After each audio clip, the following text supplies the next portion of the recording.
Jesus. Jesus.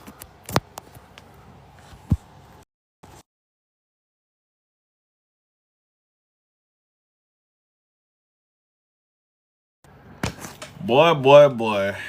They ain't you cause they ain't you. God damn. Good Lord, man. They doing me dirt. They doing me like that, man. God dang. They doing me grimy, boy. Good Lord.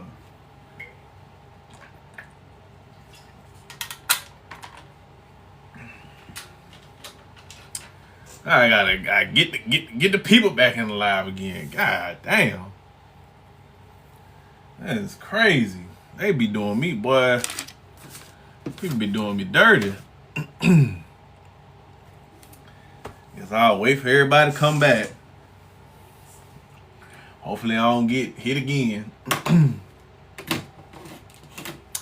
I had got banned. Somebody was it was people coming in and reporting the live, and they had said I had hate speech, so I had to appeal it real quick and won. That's how I know somebody was in here reporting my live.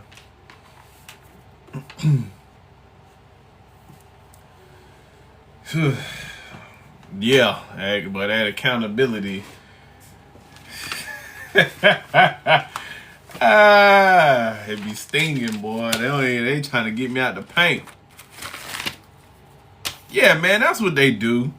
They come into my lives and when because they wasn't reporting my live yesterday, but I wasn't talking about nothing. I wasn't talking about nothing yesterday that was gonna hurt them feelings. I wasn't talking about nothing yesterday that was gonna hurt them feelings. The crazy thing is, I said they hey, come up, speak your mind. Instead of coming up to speak their mind, they rather report my live. Now I gotta sit here and fucking wait for everybody to come back. Cause weirdos want to sit in my live and mass report it, trying to get me banned. Fucking weird ass shit, bro. Where is my dang pen? Jer, you gotta go. You going? Bye. Cause you was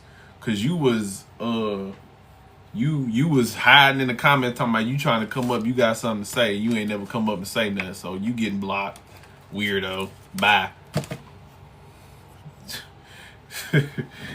Shit. Bye.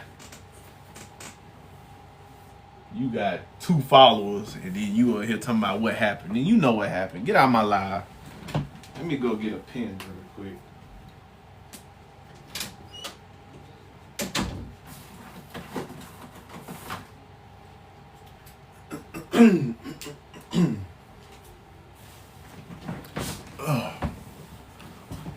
You gotta go. Sorry. Can't. All right. We back, man. Got weirdos reporting my live, man. Hey. Yeah, he probably would. That's why I block his ass. Bye. You got 2 followers. What?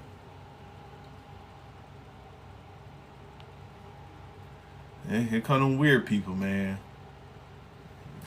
What do you look for in a man? See? Hey, Charlotte, keep an eye out on these weirdos coming in saying weird shit. As soon as they say some weird shit, just block them. This gonna be one of them. This gonna be one of them nights. One of them nights. Probably because I see. You know what? It's probably because I brought up his name. Y'all know who I'm talking about. I brought his name up, and look what I got going on. That's why I try not to bring that man name up, man, because I'm sure he be like, oh, go get him, girls. Go get him. You right. I ain't gonna say that man name no more, man. Right. He could you say his name like Candyman. So you say that shit, his little minions come out. I'ma just chill. But yeah, man.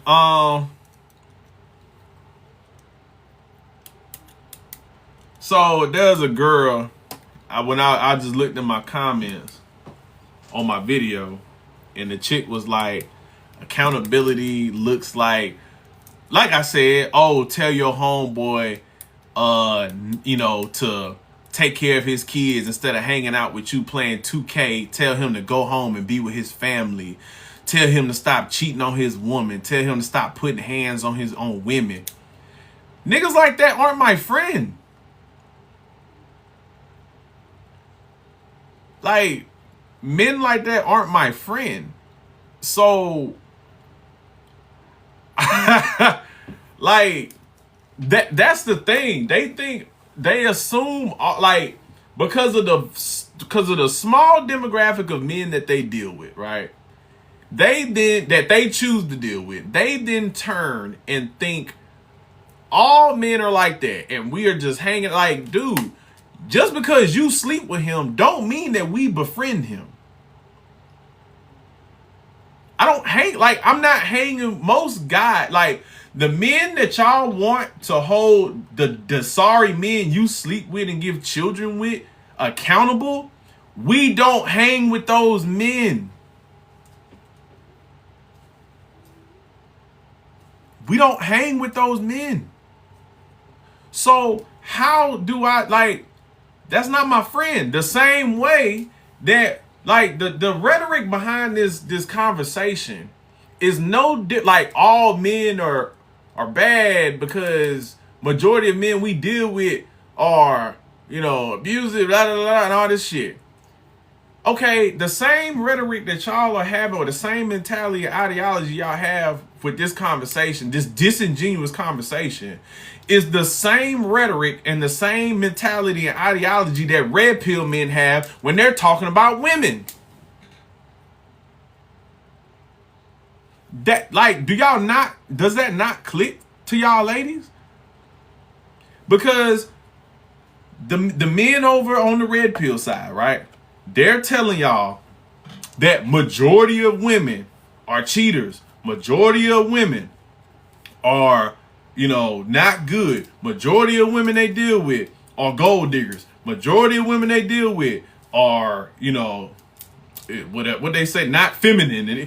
So, but then when they say that, women will be like, oh no, that's just the women you deal with. Not all women are like that. Right?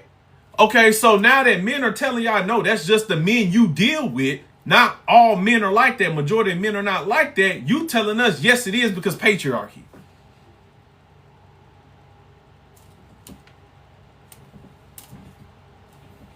It's the same shit. But y'all, we have to excuse women doing it and tell the men. So we have to tell the red pill men or the men who agree with them that no, man, it's you. You need to fix you. But then the women that do it, we get to excuse them doing it and lumping everybody up and casting broad, blankets over all men because patriarchy and misogyny. Make that make sense.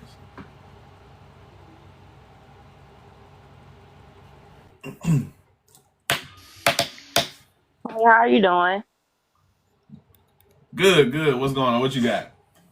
Nothing. I just came to say I pretty much agree. It's the ugly truth. I remember when I first ran across your page, I'm not gonna lie, I couldn't stand you. But as I started listening, it's just the ugly truth. And I'm glad that I followed you as well. But a lot of stuff that you say is the truth, and I mean it is what it is at this Yeah. point. Yeah. But yep. That's all I came up to say. Alright. All Well, I'm right. glad. I'm glad you opened Yeah. up them ears. I'm telling you, I could not stand you. You was 2 seconds from getting blocked. I swear. But it's the ugly truth though. It Yeah, really is. I appreciate that, Mama. All righty. Deserve. Um, I thought she was gonna be like, now, nigga, dang, that's what I want. That's what I want. I don't think I'm gonna get it though. But yeah, bro, it's the same thing, you know. And the reason why I know this conversation is so fucking disingenuous when these women are having it, and they're really just talking about the men that they sleep with and give children to. That's really where this comes from, because most of them aren't just having random dudes do this shit. They're really talking about the men that they actually give their little box to. That's who they talking about. Like,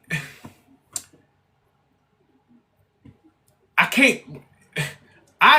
First of all, those type of men that put hands on women, that disrespect women, that don't take care of their kids, that, you know, like the men who handle business and move around this world with integrity, with honor. We don't. I've said this before. We don't see those guys. Like we don't give those guys an energy. Like, take it away from men. Like, I'm not going to. There's no way that I can hold strangers. There's no way that I can hold other adults accountable. There's no way. If I see a woman in Walmart, right, and she's doing something which I've done before, better yet, I'll give a real example on here that went viral. That one lady that was in Walmart with her kid in the middle of the winter, and she had that baby in Walmart in a shopping cart with like no clothes, basically like no clothes on in the middle of the winter. And the man, an old black man, tried to step in and say something. What happened? The woman she cussed the man. Y'all remember that video? Do y'all remember that video? And she cussed the old black man out and went on about her day with her child. With her child. How he spoke up when he saw something wrong. And then he had to go. I think they called the police or something. But the old black man tried to step in. He tried to hold somebody accountable. Got cussed. I think he tried to bring the baby a jacket and everything. She did get the fuck away. You know what I'm saying? Like, so how can we hold people accountable that ain't trying to hear what the fuck you saying? You got teachers can't even hold your children accountable. But you want random men, or you want men to hold all men or the men you sleeping with and giving up your debit card to. We supposed to hold them accountable for the shit he do to you. But teachers can't even hold your child accountable. An adult can't hold a child accountable.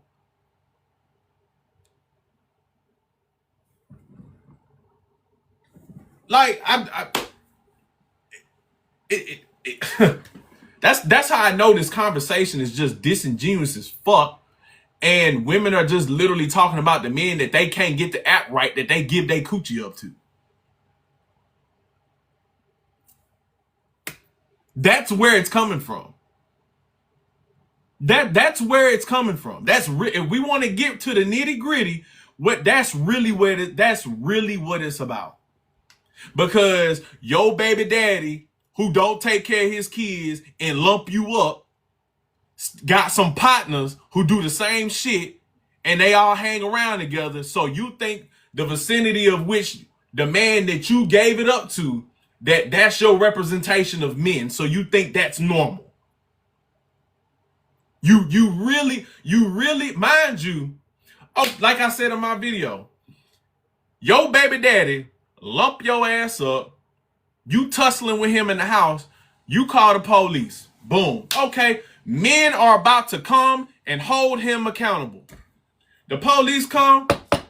Ma'am, we're responding to a, DV case. We doing a checkup call. May we come in? No. Everything's fine. Man, well, we see that you have. Now, I'm good. I don't know. Then let's say they do come in. You in there fighting with the police because you don't want them to take your baby daddy. Whole time, you the one that called the police. You now they taking them away. You hollering. That's my man. Get off my man. Men held him accountable, took him to jail, right? Now he in jail. You posting the bail.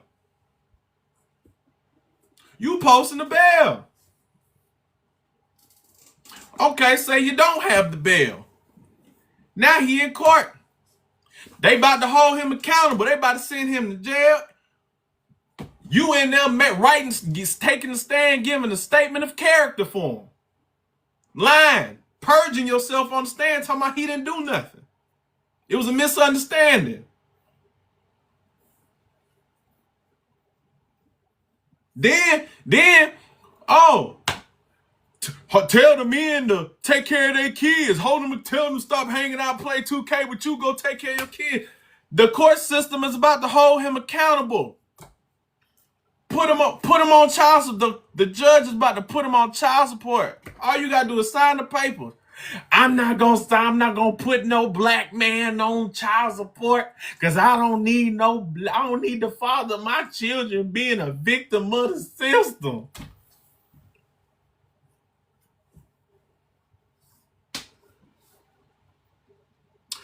But now random men are supposed to come in and hold your baby daddy accountable. How that work? When you didn't let the police, you didn't let the court child support system, you didn't let the judicial system, the prison system hold that man accountable. But now random men who walk by and see you getting lumped up by that very same man are supposed to hold him accountable. I said, this conversation, let's be real. Let's keep it a buck. They not talking about random men. They talking about the men that they give it up to. The men that they sleeping with. Whether they baby daddy, whether the roster of men in their phone, that's who they talking about.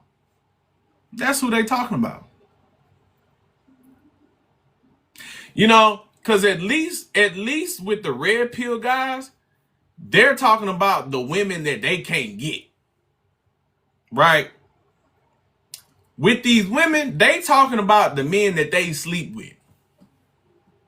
They can't get to act right. Let's keep it a buck.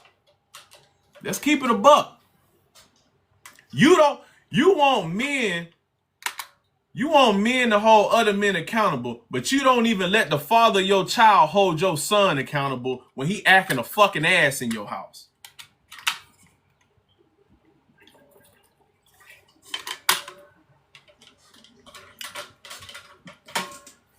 You intervene every chance you get when that man try to step in and hold that boy foot to the fire. You step in and save him every time. Then that's why he grew up to be a YN. Because his mama always stepped in and saved his ass, protected him from the bullshit. Stopped everybody from holding her king, the man in her house, accountable. You stopped.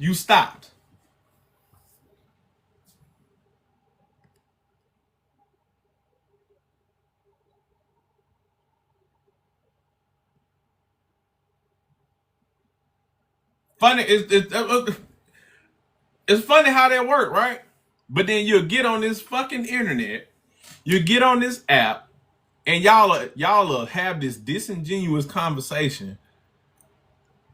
And then it's inflamed by the men who are trying to profit off of it. and reinforce some bullshit that they know damn well when they get their ass off of that camera screen and they chopping it up with their homeboys, they don't believe that shit. They don't believe that shit. They don't succumb to that rhetoric. But it'll get that bag when they get on that computer, when they get on this glass screen.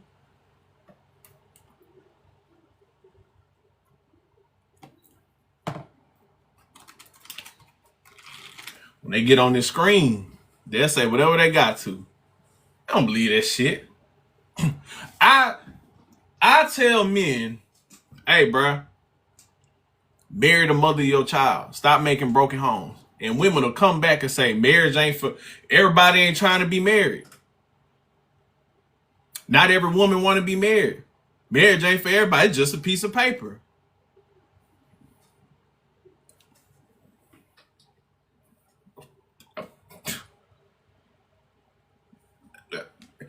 I'm just saying. I'm just saying.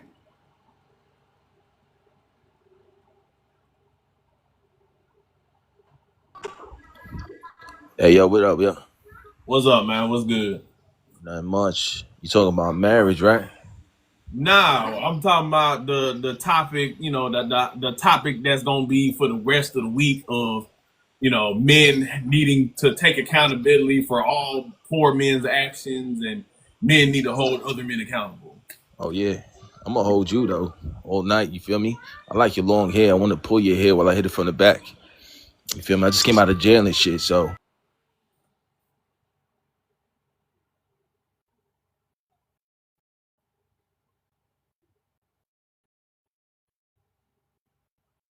That was a grown man.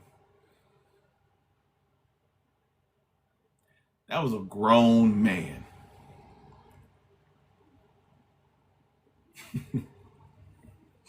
That was a grown ass man.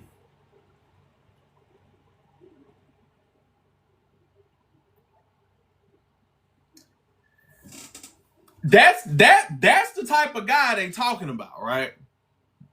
That's the ones they be giving babies to, and then we supposed to come and we supposed to come. Like I wouldn't even be around a nigga like that. Like the men in my circle of men wouldn't do some lame like that was a grown ass man. That was a grown ass man that just did that.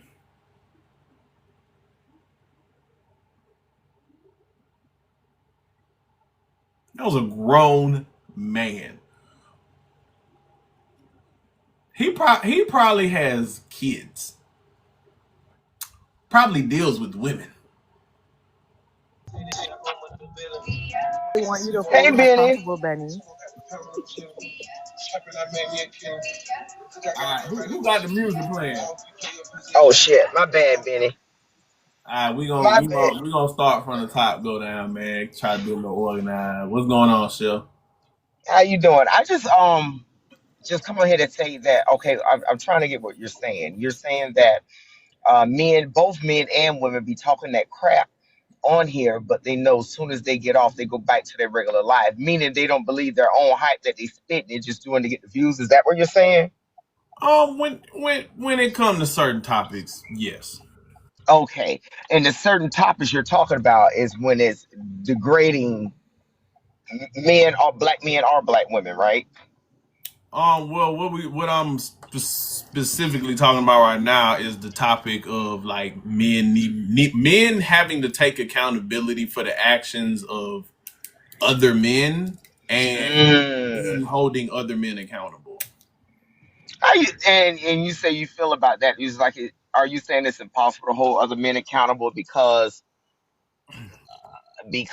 of the woman allowing the man to do, to get away with so much? So it's kind of hard to hold them accountable I when mean, you have an enabler on the other end. well, that's part of it, but I don't not I say it's not even just men. It's hard to hold another adult accountable. Like unless I'm going to yoke your ass up and force you to do something, how can another adult hold another adult accountable outside of of saying like, hey, that's wrong, bro, or you know what I'm saying? Like how outside of the method of force, how can someone hold another grown ass person accountable? That's true. The only thing that I can say, and I'm gonna go ahead and get off because I'm riding home from work. The only Yeah. thing I can say to that as an adult, from an adult to another adult, if you don't support that and you don't vibe like that, you're gonna have to disassociate yourself. And then if so many men on men's side and women on women's side do that, then the person have no choice but to look at themselves. Because sooner or later they're gonna run out of people to fool. I mean, from an adult perspective, because like if I'm chilling with somebody, let's say me and somebody might drink. That's cool. You know what I mean? Because I drink, you drink. But this person has a tendency of acting a specific way when they're drinking, and I don't act like that when I'm drinking. I got to disassociate myself. You see what I'm saying? Because talking to you about it, it's just going to be like, yeah, you right, you right. And if you still doing the same behaviors, I'm going to get crossed up in there. Does that Yeah. make sense a little bit? Yeah. All right. That's it, Benny. I'm finna go. You going back to do what you doing. All right, now be safe on that road. All right. Yeah, but the problem, like that works. That's how it should work in theory, correct? But what happens is, okay, I found out you a weird ass dude. I disassociate from you, right? I shame you. I say you fucking weird. Get the fuck out of my face. Boom, you gone. I just held you accountable, right? But you're just gonna go to the next person, and you're gonna do the exact same thing until hopefully that person has enough discernment not to get played or fooled by your facade. And like the person's just gonna go to the next person, to the next. There's always gonna be a fool ready to you know, because if it wasn't, these dudes wouldn't fall in line and get these baby mamas they complain about, and these women wouldn't get these baby daddies that they complain about. So at the end of the day, I can't force like my brother, the brother that I said I'll spit on. How can I hold him accountable? He's a guy, doesn't take care of his kids, puts his hands on women, disrespectful to his parents, just a degenerate, right? I've lumped his ass up before. I done yanked his ass up, lumped his ass up before. You know what I'm saying? I tried to help him. I tried to talk to him, tried to do all the steps of accountability, and it just didn't work. So then I did, okay, fuck it. I want nothing to do with you. I wash my hands. There is nothing I can do. He still exists. He's still going to go out and interact with other people. So how can, outside of deleting somebody, how can I hold another grown ass person accountable, especially when y'all in today's day and age, the average adult can't even hold your child accountable. If your kid out there right now, if a random person, fuck a man, if a random person saw your child doing something they weren't supposed to be doing, today in 2025, the average adult wouldn't be able to correct your fucking child. And you'll be on the first road there, ready to cause a scene and cause hell, and your child will be in the wrong.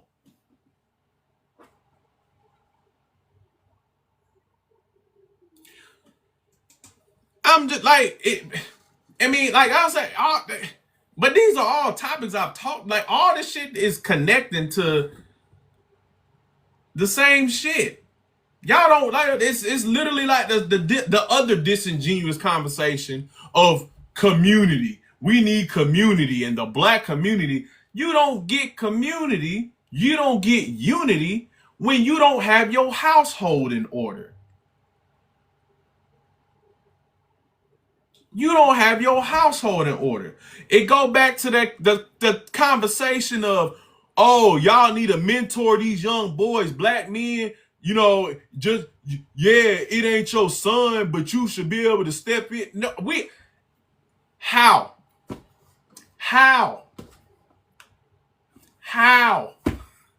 The teachers can't even correct your child. How the fuck are random men supposed to correct your child or step in and be a father figure to your child when you don't even let his daddy be a father figure to his own child? His own daddy cannot correct him without you intervening.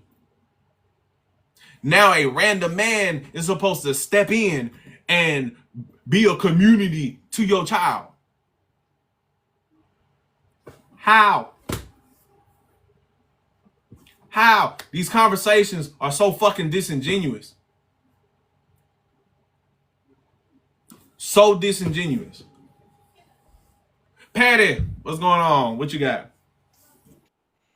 Not much. I'm gonna agree with you because my thing is this: it is not our responsibility to heal people's trauma or whatever issues they're going through. Like you trying to hold a man accountable for the way he's treating his lady, that's between him and her. First of all, she is the one, and I'm not just picking on male and female, but I'm a woman, so that's what I'm gonna talk about.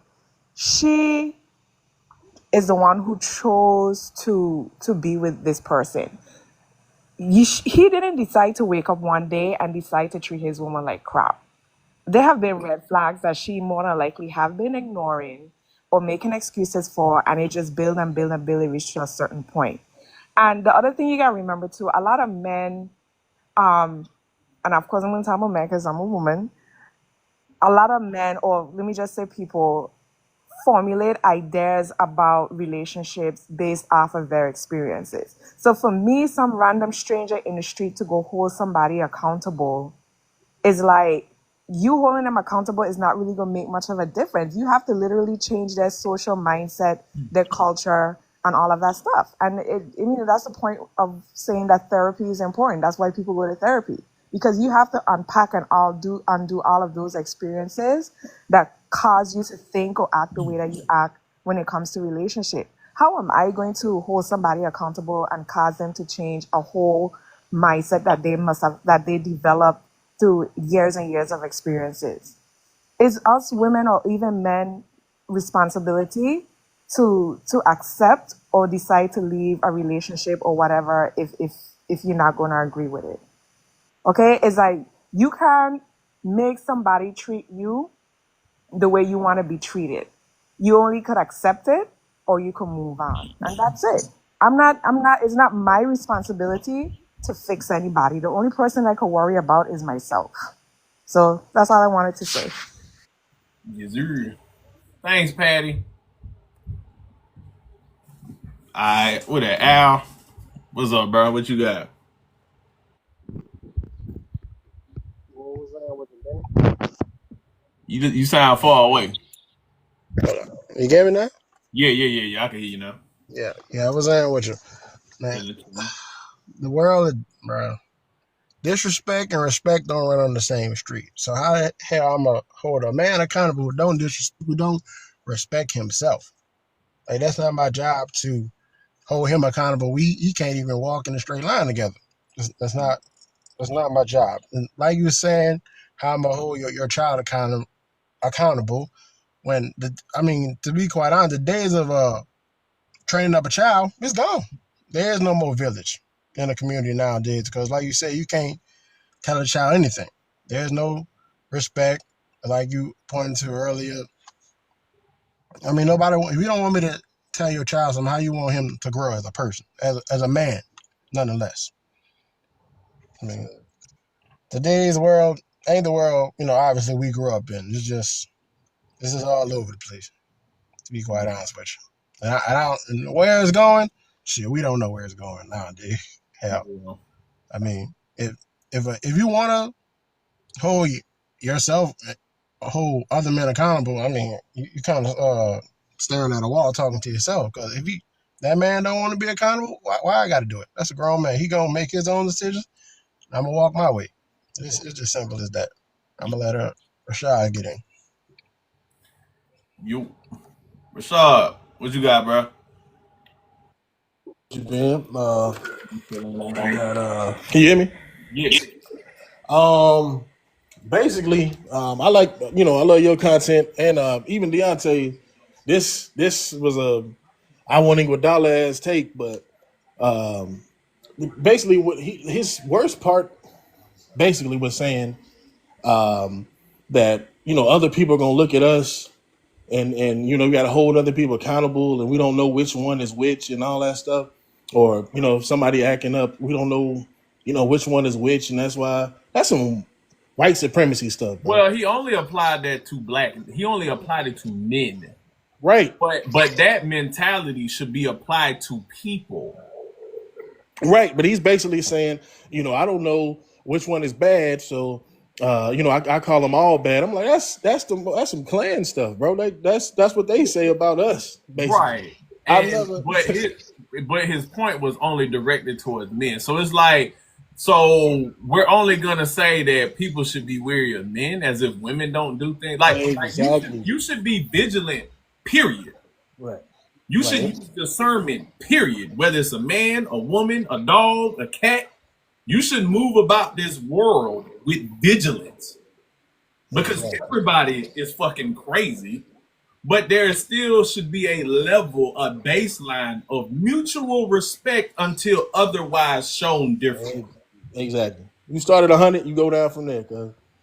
But what? And another thing that you had another person up here, and she was basically saying, you already know a person, when it's not out of the blue when they act, crazy if you're in a relationship or anything like that. But then I hear a lot of women say, y'all with your homeboys, and he be doing all this and blah, blah, blah. I don't think women understand that a lot of dudes don't really know their homeboys like that. Like, we may go drinking or something like that. I don't even know this man's middle name, dog. Like, and that's the thing. Women think that they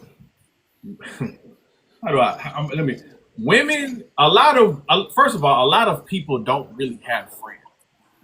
Women don't really have a lot. The average woman really don't have real female friends, but they think that they're friends because they know each other business. They know they be all in each other business. Like, they know each other's mess and shit, right? So they think that our friendships be just as dense as theirs. And but I play ball with this dude. That's it. You're right. A lot of people don't really like when you break, like, dude, when I get to talking to guys about their friend groups, they really don't have friends. They just got some nigga that they hang with. They're not really friends with them. And when you get to asking women about these women that they call their friends, you be like, those aren't your friends. You really don't like them fucking bitches. Really, you really don't like them. That's why they never survive girls trips. Because they don't really be friends. They don't really be friends. The same, but I'm saying they think that they be like, oh, y'all friendships, like, but like you said, most guys don't even know them dudes because they not really friends. They just play the game together, hoop together, something like that. Exactly. But a lot of women be doing the same shit. They just gossip together, talk about the other friend with the other friend, but then they'll all go out to lunch. They just keep each other around just to have something to do. Swear they got some spiritual bond or something. Right. Yeah. The whole time they fucking hate each other. Yep. Fucking weird. That's all I had, bro. I appreciate you. Yeah, for sure. That's why they never last on these fucking girls' trips. Because they're not fucking friends. Go down the street to Dallas and then the whole friend circle just implode. And then a week later they back friend or they back talking to each other just so they can gossip and shit again. Just a group of emotional crutches and drama for each other. No fucking friends. That's what I'm saying. But then you be like, okay, well, do you hold your homegirl accountable when she cheating on her man? When she over there having random men inside her house around them kids, every other week she got a new man in front of her kids. Do you say something to her about that? Do you hold Lakeisha accountable? Do you talk to Shanika about that? Oh, that's what I thought. No, you don't. No, you don't, surprise Shawty. Shut up. Right. She living her best life. That ain't got nothing to do with me. She a grown woman. What you want me to tell her? Shut up.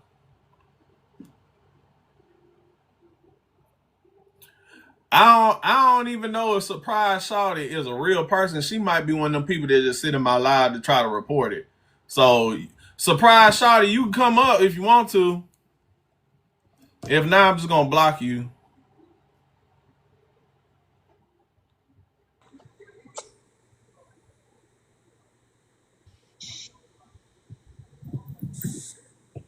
Again, we're gonna go top down. Hello? We're gonna go top down. Ain't no ask you a question. Bring your ass up. Shit, I don't think they. What's going on, bro? All right, what's up, Sierra? What you got? That me? Yeah, Okay, yeah. so yeah, man, I'm sitting back listening to you, and I agree with a lot of what you're saying.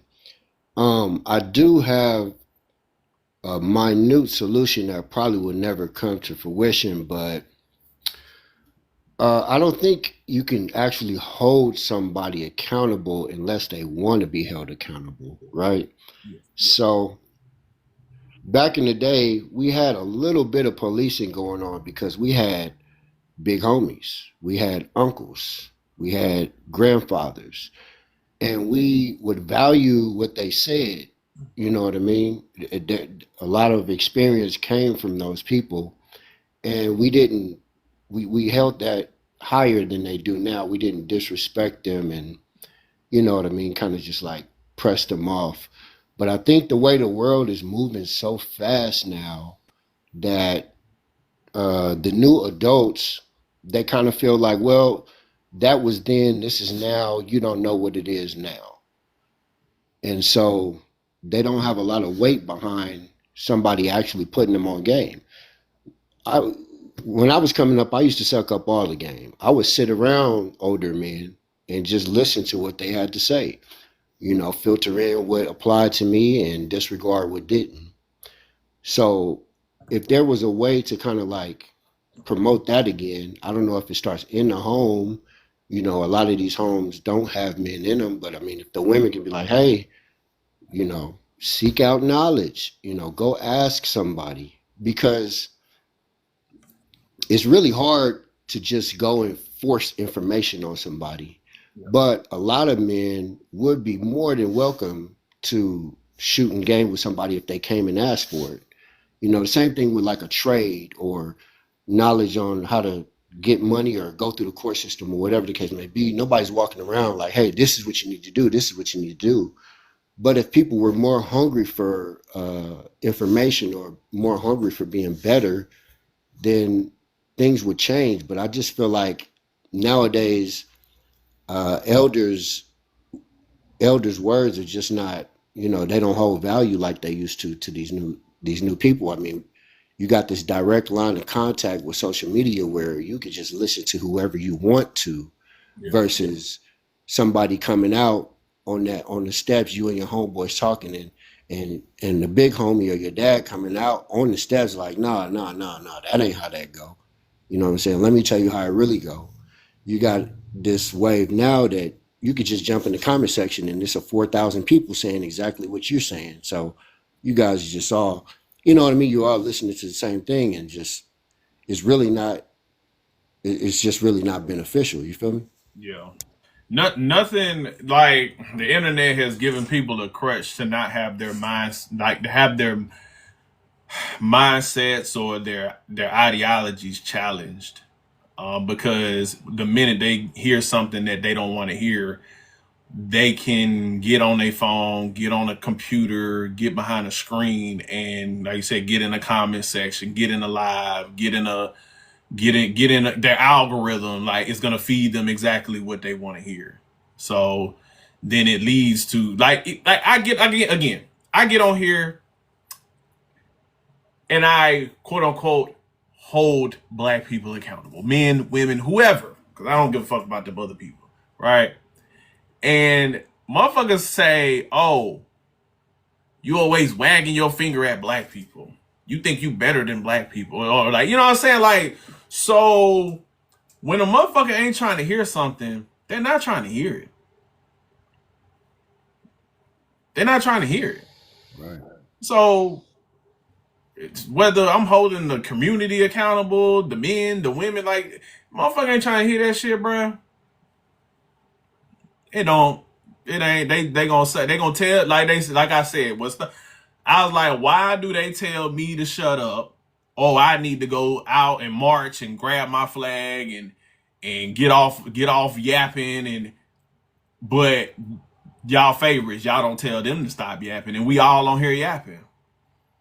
Oh, because I'm not gonna feed into your bullshit. I'm gonna tell you what you need to do versus telling you it's the white man's fault, or it's patriarchy, or it's misogyny, or it's whatever system of boogeyman you want to come up with.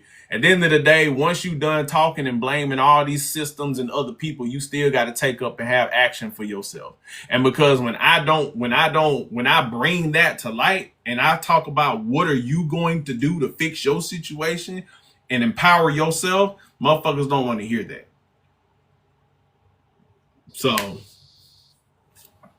that's just what it is, bro. And that's just what it is. Oh, Shannon, what you got?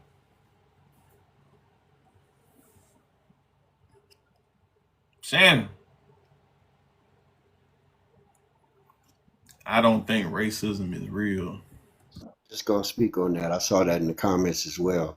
You know, it's not that we don't think racism is real, but if I'm not mistaken, you're a vet like I'm a vet, right? So it's not that racism is not real, Bro, but you ain't even you gotta know, go. You ain't even gotta explain it. He follows me and he gonna say, "Oh, you one of them." So that's how I know he just one of them weirdos that follow me just to hate in the background. Because there's no way that you follow my content and you gonna get on here and say, "I think that racism is not real."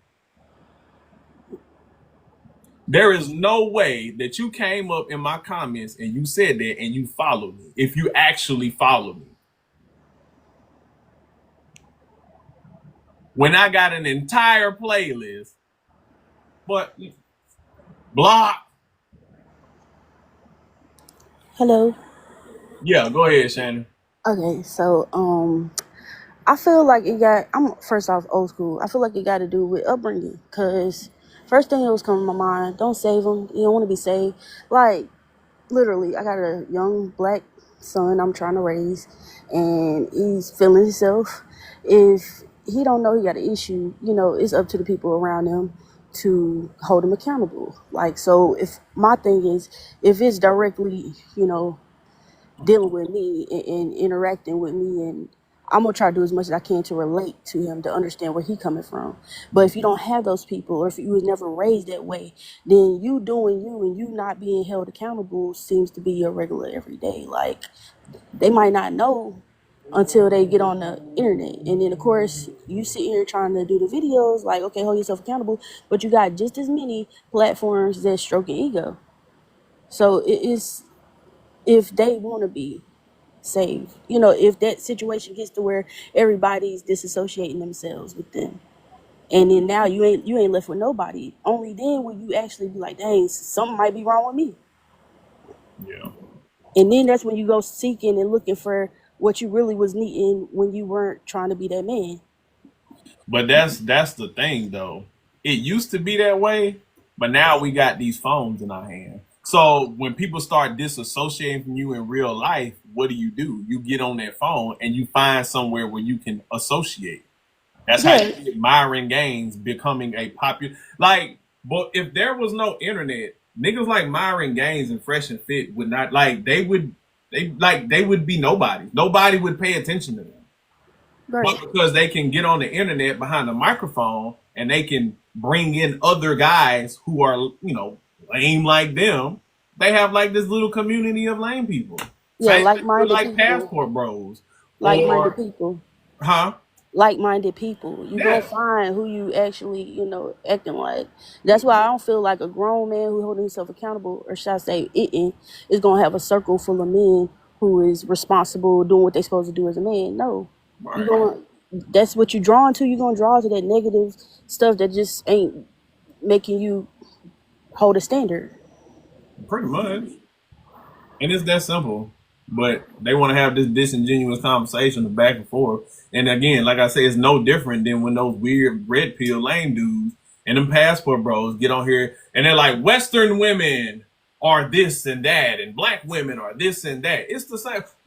Random black women got to be held, like, all black women got to be accountable for the acts of random Pookieshas. No. That doesn't, you know what I'm saying? Like, I don't do that to women.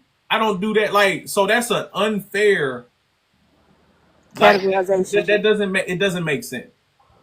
And that's why the conversation is disingenuous. So, but yeah, appreciate that, Shannon. All right. Makita, Hey, Benny. what's going on? What you got?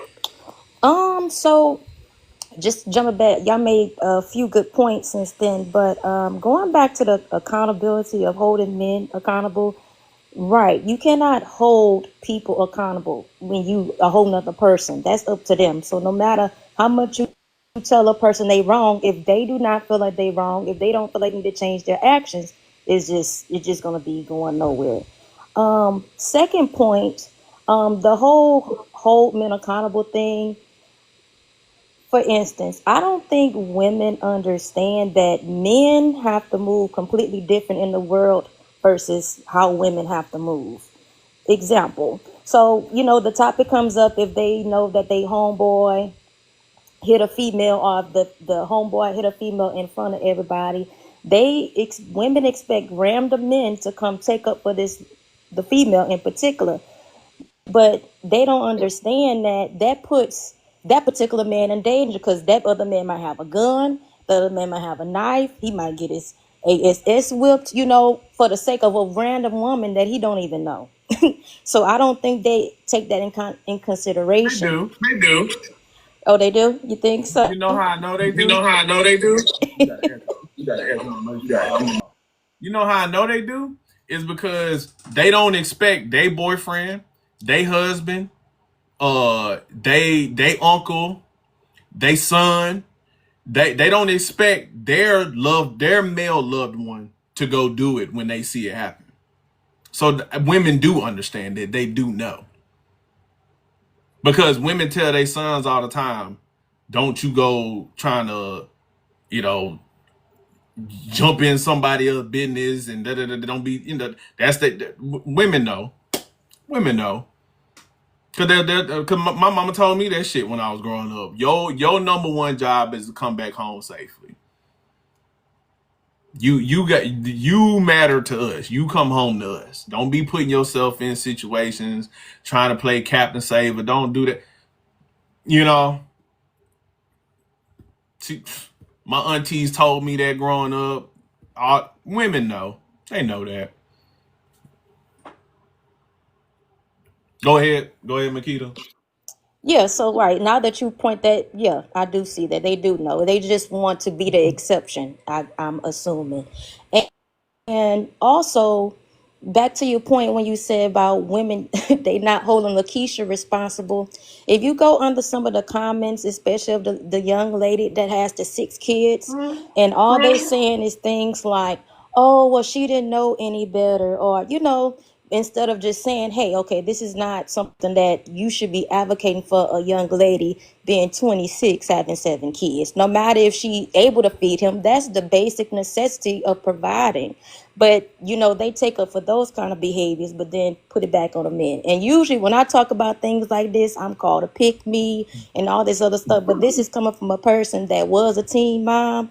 And some of the things that other women are telling these young girls is just, it's just not what it's just not right, because you wouldn't tell your daughter that, but then you see the other people on social media praising them, but you really, just if they would be honest, you would not want to be 26 with 7 kids. Let's just be real.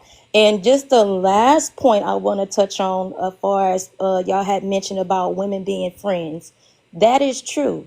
If you meet a group of women and you are not forthcoming with all your information, they tell you that you are standoffish. They think something wrong with you. Why? Because women often go in groups trying to find a commonality so they can compete, compare, so they can say, oh, I'm married too. Just compare lifestyles. And so they gather all information. And then so when they get mad at you, they gonna go spew it and tell all your business, say, yeah, that's why you did this and that. I'm not saying all women do that, but a lot of these female groups, they do. And they think because they share information, they friends. And when you are the one woman that do not, they think something wrong with you, or you hiding something, or you weird. And maybe I just don't want to tell you, my things that's going on in my personal life. That's none of your business. And so just lastly saying too, and they don't understand that men do not do that. Men do not go and trauma bond over, let's just say their wife is cheating on them. They not necessarily going and saying, yeah, my wife did this, Women do that. Men do not do that. So that's why they feel like, just wrapping it all together, they probably feel like that y'all should hold them accountable because they think that you guys operate like women and y'all do not. So that's all I wanted to say. For sure.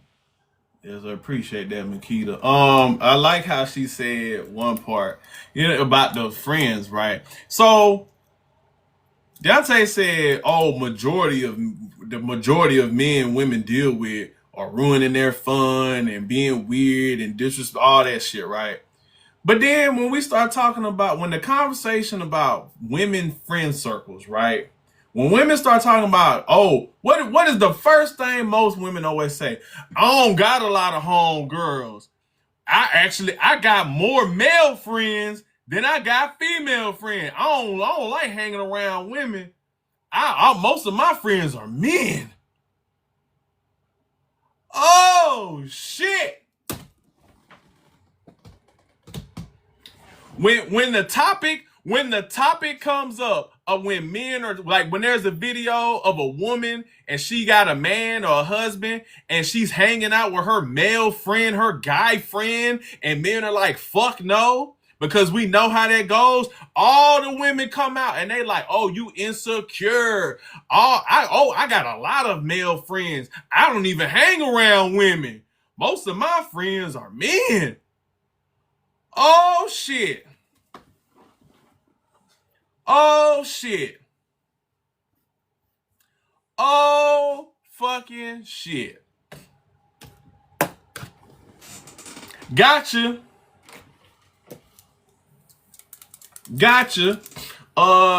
Mods, be ready to keep your finger ready on that block button. Go ahead, surprise Shawty. Hello? Go ahead. Hey, so what's the topic? Is it men? Blocker. Hold on. Blocker. Can I ask a question? No, you've been sitting here this whole fucking time commenting, and you talking about what's the topic. Get her the fuck out of here. She one of them ones that's just sitting in the live, ready to just do shit. Get her out of here. Been commenting been in here for an hour. Commenting, got so much to say, and you gonna get up here talking about what's the topic. That's one of them ones. She one of the ones. Block. DeAndre Jordan, Kimbe Mutombo. I'm swatting shit tonight. We swatting shit tonight. Get them out of here. Get them out of here. Don't come up here with that goof ass shit.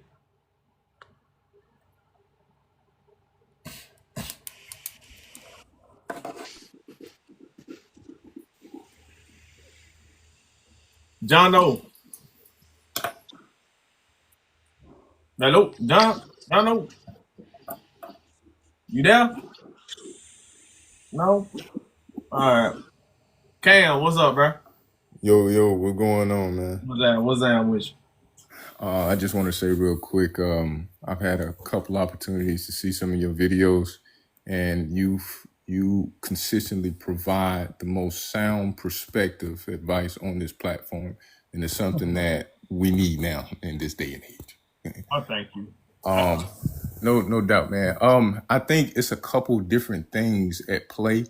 One of the things that I witnessed hearing some folks say before is about the male ego and how fragile it can be at times.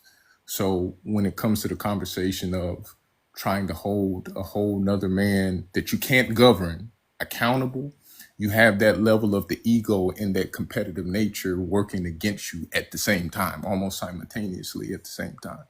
So I think with it being a mixture of things happening, it could be potentially like cultural, like how your household was ran. So like for me, my father didn't have a father figure, and his father-like figures, or the men that was in his life, wasn't setting, particularly good examples. But through his mistakes, he learned how to teach me to be the type of man that I am today, sound, diversified thinking type of individual.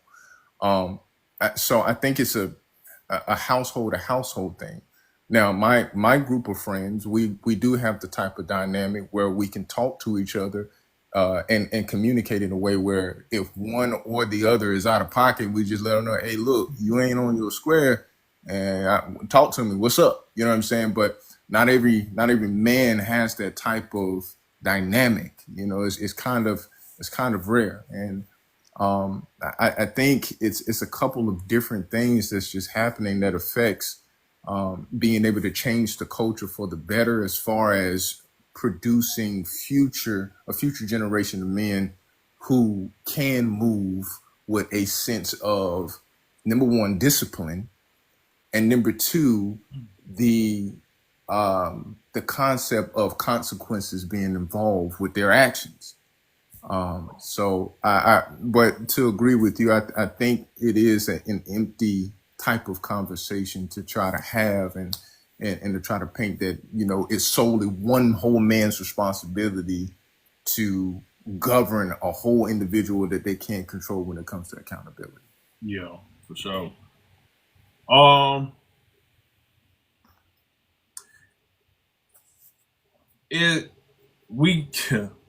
gonna put you on the mute. Yeah,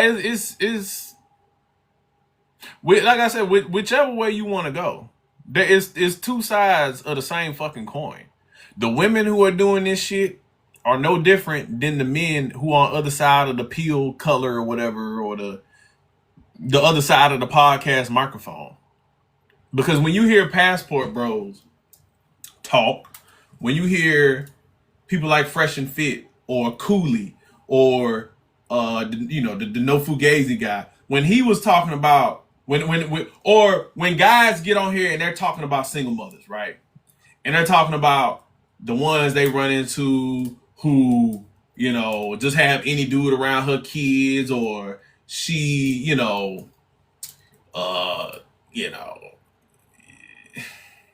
The stereotypical things that men say about women with children, discarded goods, all that shit, right? How they act, they still be messing with their baby daddies, all that shit, right? When men throw out their experience in general dealing with single mothers, what do women say? That's not all single mothers. That's not all you can't throw all of that on all single mothers. We're not all the same. So how can y'all then get behind a nigga getting on here and saying that men have to take accountability for other men and their actions, and we need to hold them accountable? There's no fucking way that you can sit there with a straight face, get on the internet, and agree to that shit. No way that you can sit there with a straight face and believe that is two different things. It's the same shit.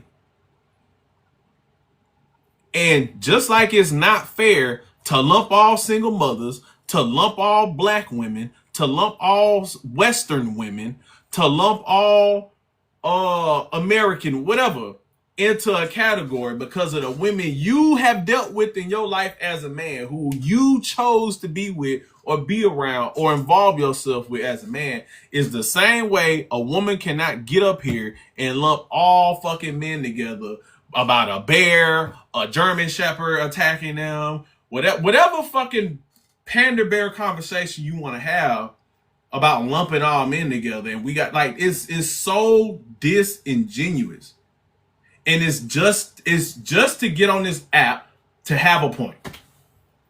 That's all it is. It's just to get on this app and just have a fucking talking point, to sit there and continue to marinate in their fucking traumas, to marinate in their lack of accountability.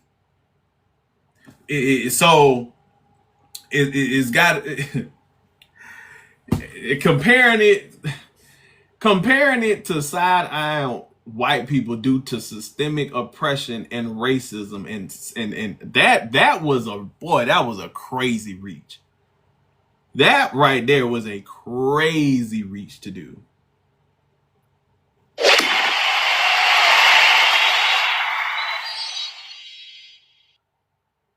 When that was crazy.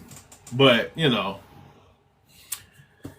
as long as you pander to women and you pander to black people trauma, you will forever have an audience. You will forever have. Look at Dr. Umar.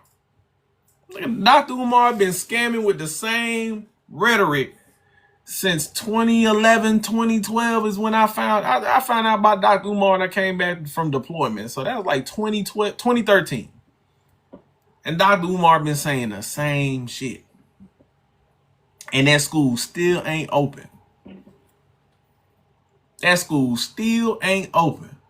But as long as he tell you snow bunnies, black queens forever, snow bunnies never, and he tell you it's the CIA and the government and the white man, they gonna keep his bills paid the whole time. He don't even take care of his own children. Black women are so great and they the mothers of the world, and he is yet to be married to one. He talking about black men need to do this and black men need to do that for black women, and he ain't married a black woman, and he created broken homes with the very same black women that he say are the queens of this earth. But black women will ignore what's in their fucking face because he telling them what they want to hear in their ears. Because the black community loves a preacher. They love somebody selling them an idea and telling them what they want to hear. Oh shit. Oh shit.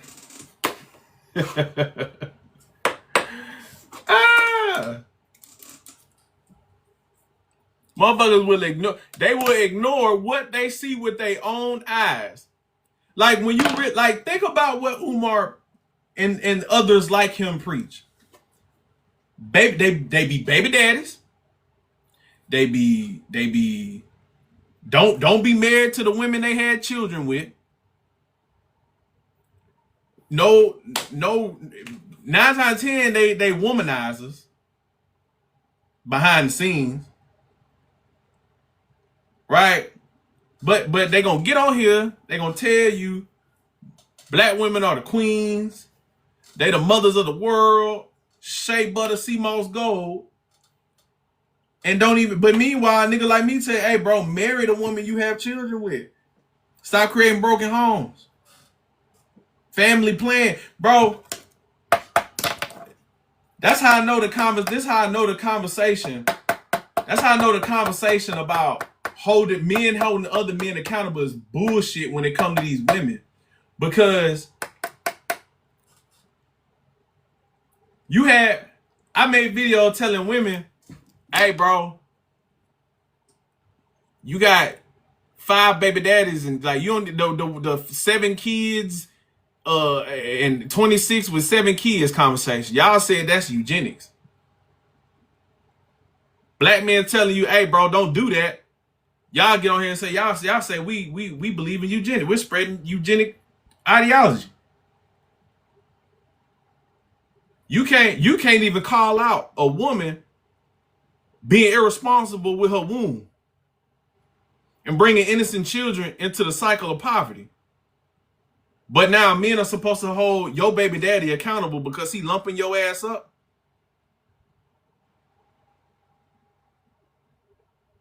How? How? How? How?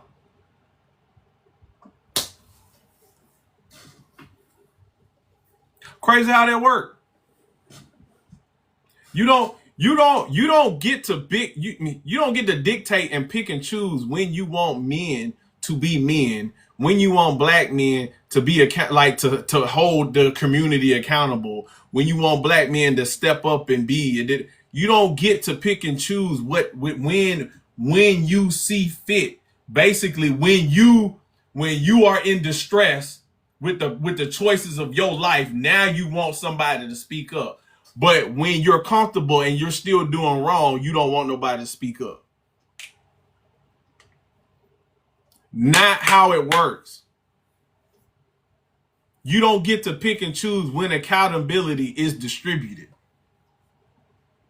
You don't get to turn it on and turn it off. What did our teachers tell us when we was in kindergarten? Do the right thing when others aren't looking. You don't get to turn it on and turn it off. When you want to go when you want to go back to your baby daddy, you turn off the accountability. But when he not, when you go back to him because of his potential, and you go back over there and he lump your ass up and he dogging your ass out and he cheating on you again. Now you want to turn the accountability back on and you want somebody to do something. That's not how that works.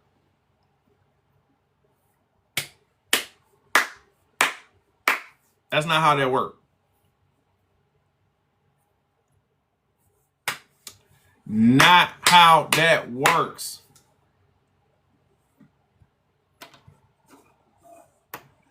So again, the conversation is disingenuous. And for the women that eat this shit up, you full of shit. You're full of shit. And for the men that spread this rhetoric, you know what you're doing. You know what you're doing. You know what you're doing. You know what you're doing. And 9 times out of 10, they don't believe. We have seen example after example after example of the men who do this shit. And behind closed doors, they don't live, believe, or represent the shit that's coming. Do you understand the words that are coming out of my mouth? We have seen Medusa's Judgment, Derek Jackson. What the fuck is the Ace Metaphor? Ace Metaphor. Who still ain't gave Kidda her motherfucking money. Still ain't gave her motherfucking money. Block this motherfucker in my comments. Rain, get her out of here, please.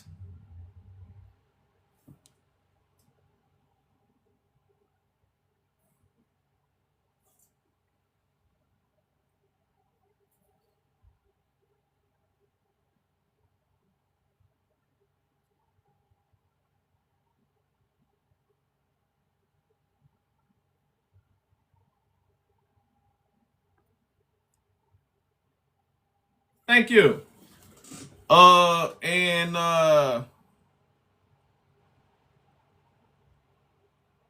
Lele, you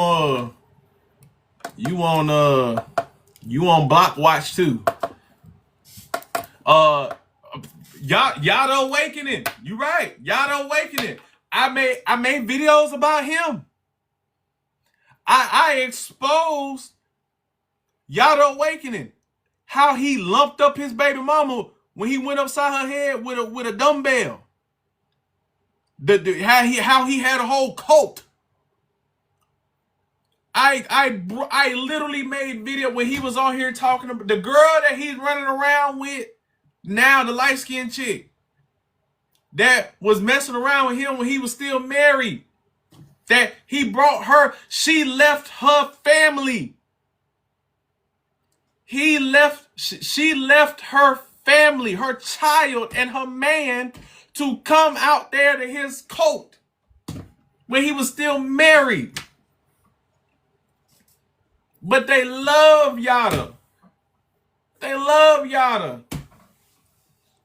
Cause he sell a lifestyle. My girl don't pay no bills cause of rich man. Bro. Whole time this man was scamming people, selling motherfucking water herbs. Telling people he got them from the jungles of Africa or the Amazon. He was getting it from Amazon, all right. Jeff Bezos, Amazon. Talking about his herbs and fruits and berries. Excuse me, his little sage burning was healing colon cancer, bro. Oh my God. We have example after example after example of these men who do this shit. But niggas will tell me to shut up. Anybody who's seen me out in town in real life, you see I am always with my kids or my motherfucking wife. I done seen outside of the couple of times when somebody done seen me at the airport. So I was traveling for work or when I went to go to Orlando to link up with Sensational. Other than that, whenever somebody see me out in town with my motherfucking kids or my goddamn wife,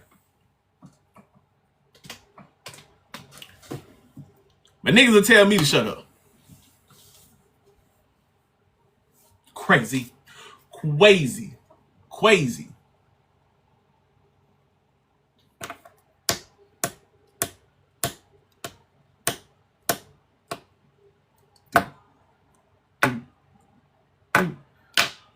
I wish Chad wouldn't have left yesterday before that dude came up after he got off. I guess she ain't trying to talk about it. She must didn't mean to try to come up. It's crazy. I got 108. It's 100 some people in here. I thought the women would be coming ready to argue. I know goddamn well all these women don't agree with me in my comment. You had Miss, man, the dude that came up after you got off, man. He dropped out of college so he could be a content creator. And he was he was basically one of the guys that I be talking about or one of the people that I be talking about when I'm like, it's okay to be regular, blah, blah, blah. And he dropped out of business school so he could try to pursue his passion of being a content creator. And it was bad. It was bad. But it fell in line with the shit I be talking about. So, yeah. And how, he sees Kai Cenat and all those other streamers and, I can do it. Why not? I said, oh, okay, bro. All right. Well, I don't want to just work a job. Like, I don't want to be working a job and looking at these creators and thinking like, well, I could do that. I could be making millions doing what they do. I said, all right, bro.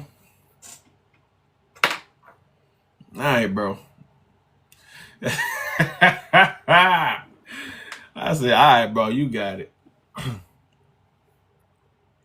And it's crazy because I was like, bro, because he was like, well, I came to the realization about basketball.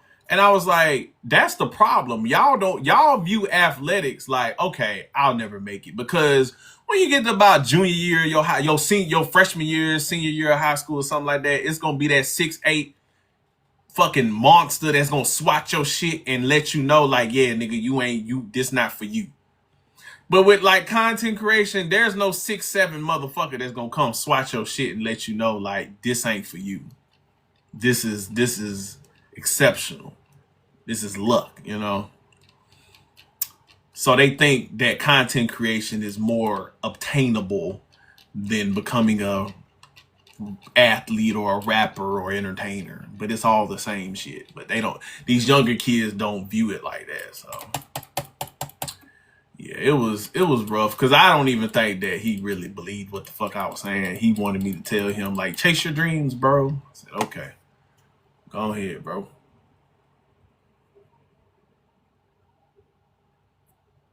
And I'm like, bro, it ain't even like content creation is something that you have to give, like, you can't do on the side. That's the crazy part. I'm like, bro, anyway, it was crazy, but you know, it is what it is. But yeah, man. Lord. Well, I guess, you know, I guess the ladies. I guess times have changed, man. Maybe the ladies are coming around, man. Maybe they rock with me now.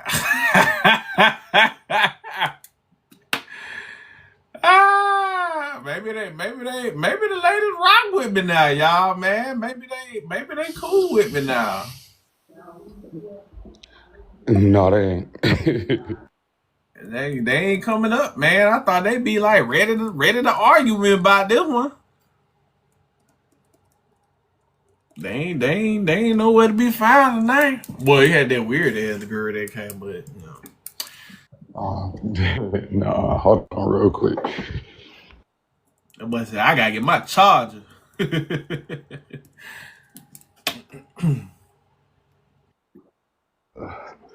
Then hotel for work. Hold on real quick. I'm out of town. Hold on. Shit, man. I need to ask my boss. Hey, man, when the next trip, man? Shit. All right. So, are you saying what they agree? Oh, for the that's just because like it's people. It's like,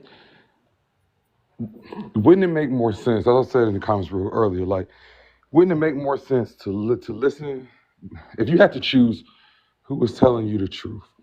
Wouldn't it make more sense that the person who didn't need their social media money was telling you the truth, meaning they would piss you off because they don't care, because the money don't mean nothing to them?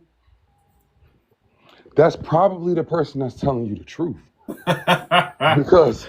because the person who needs that money, just like the preacher, they're not going to say. That's why preachers always preach on certain subjects, because they know that they can't preach on the things that apply to most of the people in that congregation, because they're going to lose that support, and they need that. They preach on the topics that hit the least amount of people. You know what I'm saying? Yo. So it's the same thing. Like, niggas who are reliant on your social media support, your all of this, your all, you know what I'm saying? They're going to make sure that they tell you things that are not going to piss you off. But the shit that piss you off is the shit that you need to hear. Yeah. You know what I'm saying? But when people hear somebody who don't give a fuck about their following and all the other shit tell them some shit that pisses them off, that deep down that they know is true, they say that he's the motherfucker that's lying. Yeah. Since the nigga who needs your money, who needs you to always look at him favorably, is probably going to be the one that lies to you. I mean, that would be the logical thing to assume, you know, which would, you know, why I was like, you know, that was the whole point of why I said, you know, why do y'all tell me to shut the fuck up? And, you know, not the other people who do the same thing, which is give their opinions on this app. Because you always have a call to action. You always have something that is specific, measurable, attainable, realistic, and time constrained. Like, you know what I'm saying? Versus somebody else explaining a problem, and they are basically explaining it in a way of, this problem is so big, and the only way to solve it is a monumental movement that can never be possible of ever happening. So basically, you don't have to do shit. People love the solution to problems being a roundabout way of saying you don't have to do shit. Because if the solution to your problem is we need to change the minds of all white people in the country, that's not a solution. That's not a fucking solution. But if the solution to your problem is don't have kids with people you're not married to, they don't want to hear that because that's feasible, that's realistic, that's specific. Nobody ain't trying to hear that. Yeah, you know. That's why. People like solutions that are, it must be a roundabout way of saying you ain't gotta do shit. That's all it is.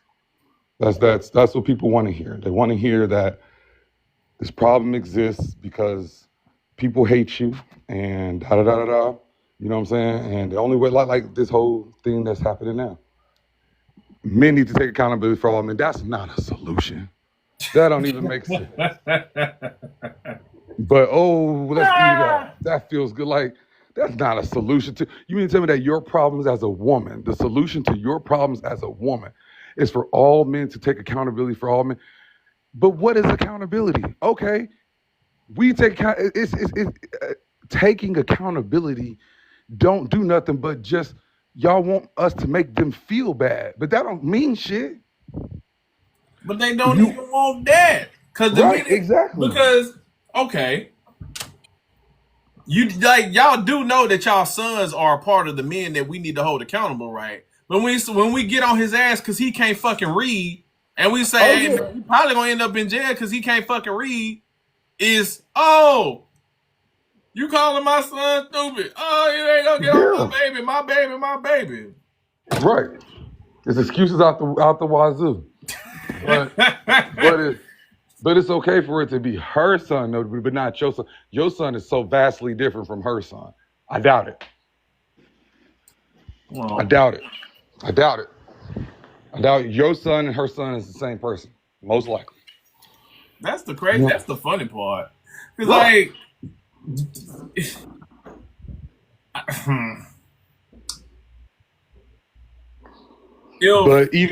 but Ash, taking the blame means what? Okay. Hypothetically, Ash, we took the blame. What does that mean? How does that change your life? So men feel bad, but that doesn't mean your life doesn't change. Taking the blame, pointing the finger, accepting the finger that's pointed at you, don't make your life better.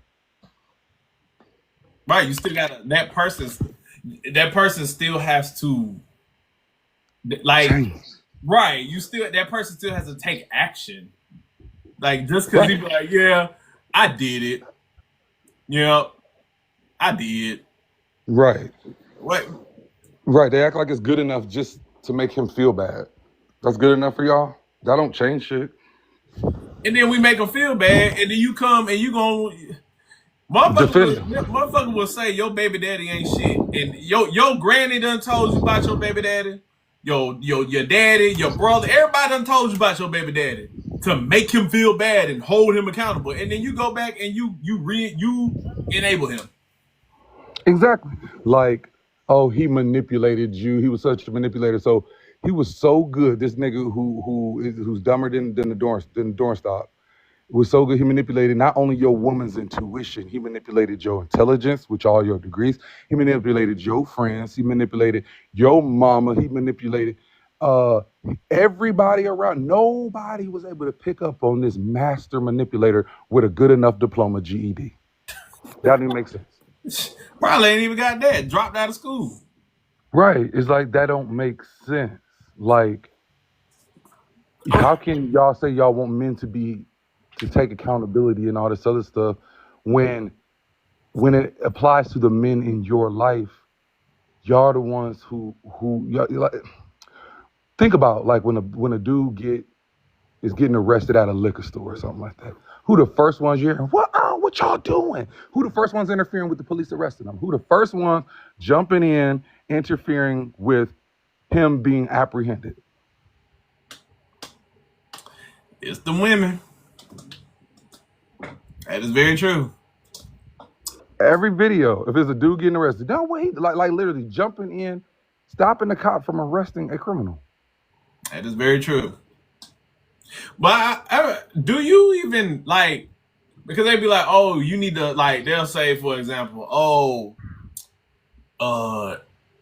you need to hold your homeboy accountable. Blah. Do you even hang around niggas who don't take care of their kids or put their hands Absolutely on not. women or disrespect women and shit like you? I know I don't. I don't even hang Absolutely around. not. Absolutely. First of all, we ain't got shit to talk about. Like, dudes who move in certain ways have different interests, behaviors, mannerisms. They're you're not the same people. You have nothing in common with these people.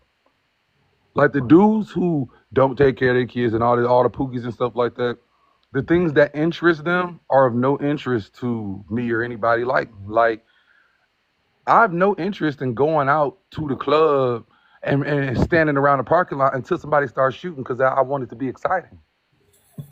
Right. You know what I'm saying? But pookies probably still do that. They still do that.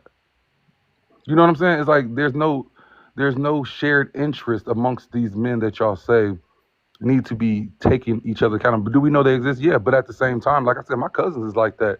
But my cousin had to go through how many times women lying for him, all this other stuff like that. And you saw what he did. He's you know what I'm saying? Stabbed a girl 47 times. You know what I'm saying? Yeah. Like, but all his whole life, I knew he wasn't shit. I knew he wasn't shit when we was kids. I knew he wasn't gonna be shit his whole life. And he's not smart. He wasn't manipulating nobody. He wasn't manipulating nobody. And nobody. Like, he was exactly who he was. And I can't tell no woman to not, you know what I'm saying?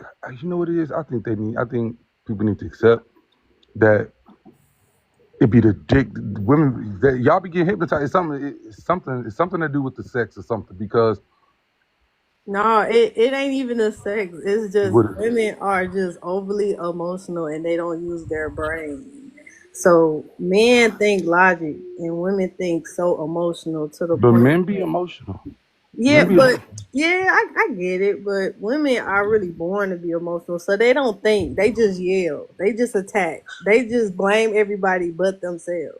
So to tell a man to hold accountable for another man is beyond, because some of these women can't even tell their friends to stop being hoes. Why? Because birds flock together.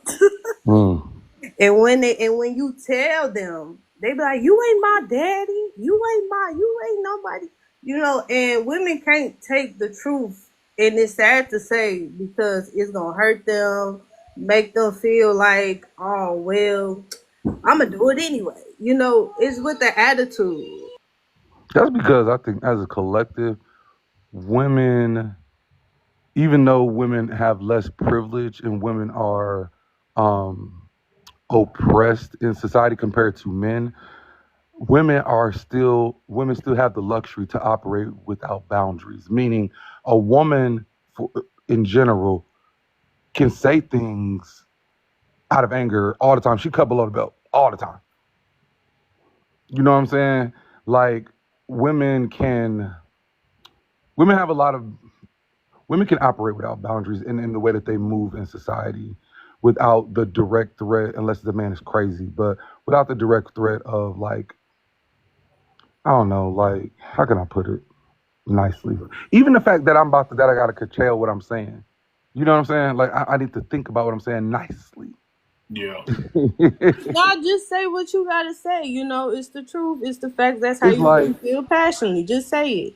okay, so it's like a woman can get into an argument with her dude or whatever, and she gonna cut below the belt all the time. It's just expected that he gonna forgive her. Oh, baby, I ain't mean it. Da da da da da. You know what I'm saying? Like, I've seen it happen a lot where she says things that are very, very, very, like, vitriol. Like, you know what I'm saying? Like, damn. But she knows that he's going to forgive her. And it'd be like, girl, you be saying some off the wall shit sometimes. And of course, you know he ain't gonna hit you, nothing like that, because he's not that type of dude. But you really be, your mouth be kind of be reckless. I see it a lot. And I'm that's telling and that's a narcissistic manipulator and a person who wants to be in control of the whole relationship. You have to let the man be in control, unless it won't be no order. Women already go through enough. Even if they, oh, I got it all. No, you don't. A lot of women need healing. And that's why you got to think things through to do what needs to be done. But you got to let a man, especially a good man, be in control. You know, Yeah. Yeah, baby K, you said give an example. All right, I'll give an example. For example, like my mom. All right, I'm gonna give an example with my mom. My mom been with her dude for 21 years. You know what I'm saying? She refuses to marry him because she don't ever want to let no man control her like my dad did or whatever. But when my mom gets mad, my mom's Karen, she's very emotional. But when she gets mad, she be saying shit that I would not allow her to even say to me. And, you know, it'd be like eventually make up the break. You know what I'm saying? Like an hour later, 2 hours later, it's like it never happened. Yeah. He's supposed to move and act like it never happened. But I'm looking at it like I've watched you say things that I wouldn't even let you say. I wouldn't let you talk to me like that. you hold her accountable for the things that she say to him. No, she's smarter than him. But he's stronger, you know what I'm saying? Like he's like that tall, strong, big black man, you know what I'm saying? But he's not smart. But now his health ain't, you know what I'm saying? He used to fight a lot when he was younger, and now he got neuropathy because he's them fighting all that shit. Them cracks and the small microscopic cracks in your skull end up expanding, and now he can't be walking right, and you know what I'm saying? And he kind of, you know what I'm saying? He ain't who he used to be, and yeah, she be saying some shit, and I just be like, Mom, you need to get your mouth together for real. He held accountable for that because he already been through enough. She don't need to tear him down even more. But that's the thing, Yeah. though. Like the only way you can hold ultimately, like, cause not take it away from your mom personal situation, just people in general. Like when you're in these situations with these men or women, like the only way you can hold that person accountable when they continue to do something like that is to leave them. But if you don't leave, you then can't get on the internet and make a video and say, "Oh, men need to hold these type of men accountable. Women, need, you know what I'm saying? Like that's not how that doesn't So work." basically, reflecting they inner problems that in the house to on the internet. Basically, when Right. they, It's like those women who make videos like showing like, oh, like the girl that had that one video, she asked her husband to change the air filter, and then he was like, okay, I'll do it tomorrow, and then she was like, oh, it's weaponizing confidence because you go change it. And it's like you're trying to expose your man to the world and like he's incompetent or he's this or he's that, but you with him. seen one female who exposed her man and he had doodoo in his drawer. Right? I was like, you All the but way right. that makes you look bad because it's like that's your man. You gave him kids, you married him, you lay down and you be down there in them doodoo drawers with your face down there. And you trying to make it seem like he's a bad whatever, like he's such a disgusting or bad person, but that's your man.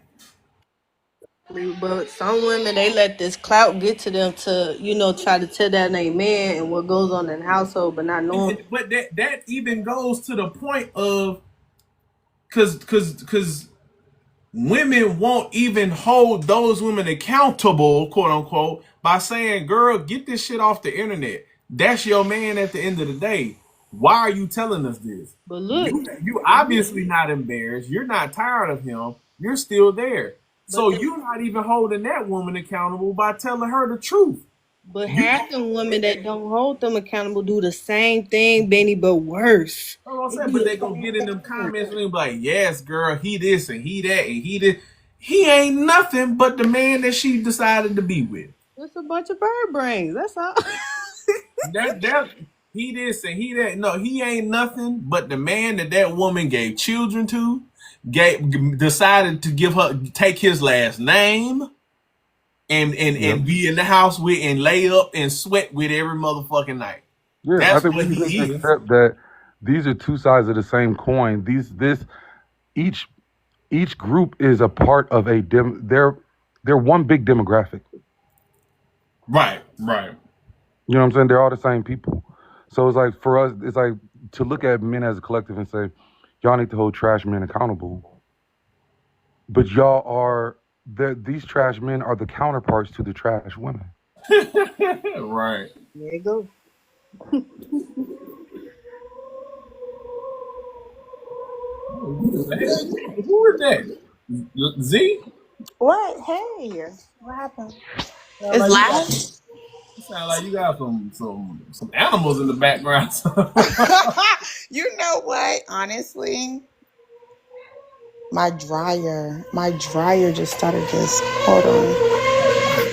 It's my dryer, and this is why Sound like a Hot Wheels racetrack. it's actually annoying me. But I need to dry these clothes. Ugh.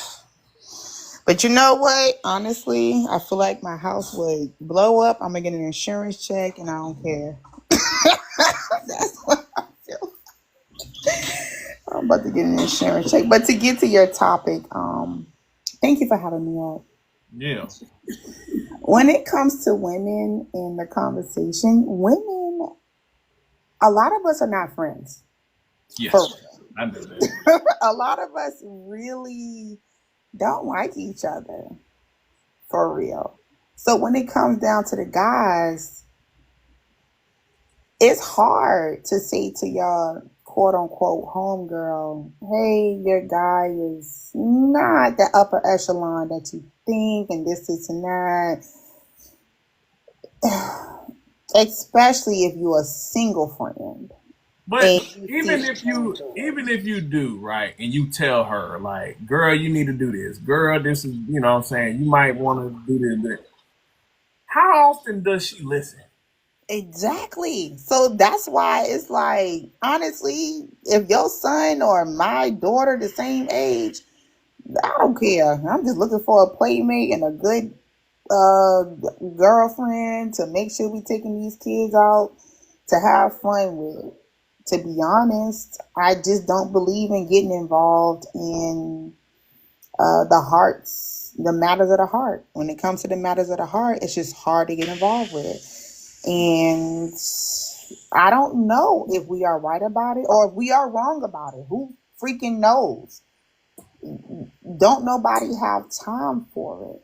Now, I think, well, may I ask you, is your conversation coming down to like the whole situation of what's going on in, I hate to say it, but what's going on with the papoose and Remy Ma part of everything? Like, you was with this man for this long, you loved him this long, and then now all of a sudden you got all these bad things to say about the person you was with.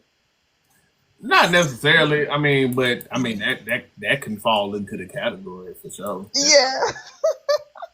Because I think that's another conversation. That's a different conversation. And now that you were with this person for 20, not talking about them, but being in general, to be with somebody for 20-something years, you never said anything, never done nothing. You never showed up with your family or nothing, like you was in distress and completely bunked out. Now all of a sudden, oh, he didn't have this and he didn't have that and he was treating me like this. After 20-something years of y'all being together, I just don't think you should put a person down that you was with that long in public if you did not do it up front. You should have did that up front and got up out of it.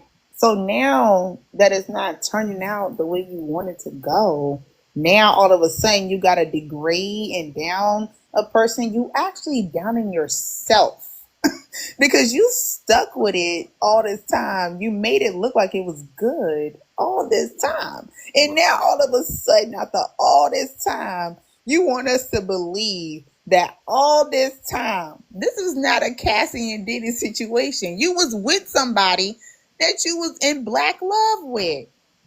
This is what we saw. I mean, and now all of a sudden you going down a rabbit hole. I don't get that. I haven't even followed that long, but look what that has turned into.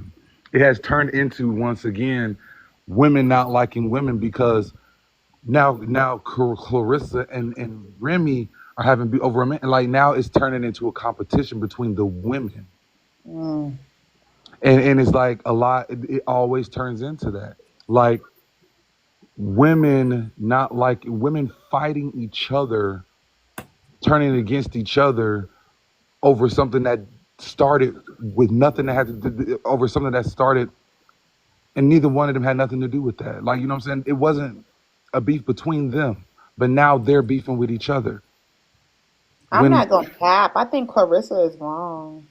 I mean, I can see myself publicly, as much of a figure that I am, publicly fighting for something that's not dismantled in the proper way. I just think she's doing it wrong. And I honestly don't think she got a dog in this fight. And I don't care how much fight she got in her. Let's all not forget Remy Ma went to the clink clink for the poo poo and a crotch crotch. She's yeah, just a petty woman. yeah, Remy but it's Ma just has like, been petty why all is her she? life. But she don't even realize that it's like she's so blinded by arguing with another woman. She didn't even realize that you look crazy by allowing yourself to argue Yes. publicly over Yeah. somebody who's supposed to be your man. Like she should shut down. If you're in a relationship with me, you're not going to engage publicly with your ex at all. Like Yeah. none of this would exist. I don't want to see it. Say something real quick. Yeah. But the whole fighting over a man and fighting over a girl is so played out. We are 90s babies. We is 20 to 30 years old. Where is it when do people just get to just straight up leave and just let it go? But let's be for real though. Is it really played out when you come to certain conscious level of people? Like you still got the bottom of the barrel that's climbing their way to the top. You still got the middle class. You still got the functional thinkers and the non-functional thinkers.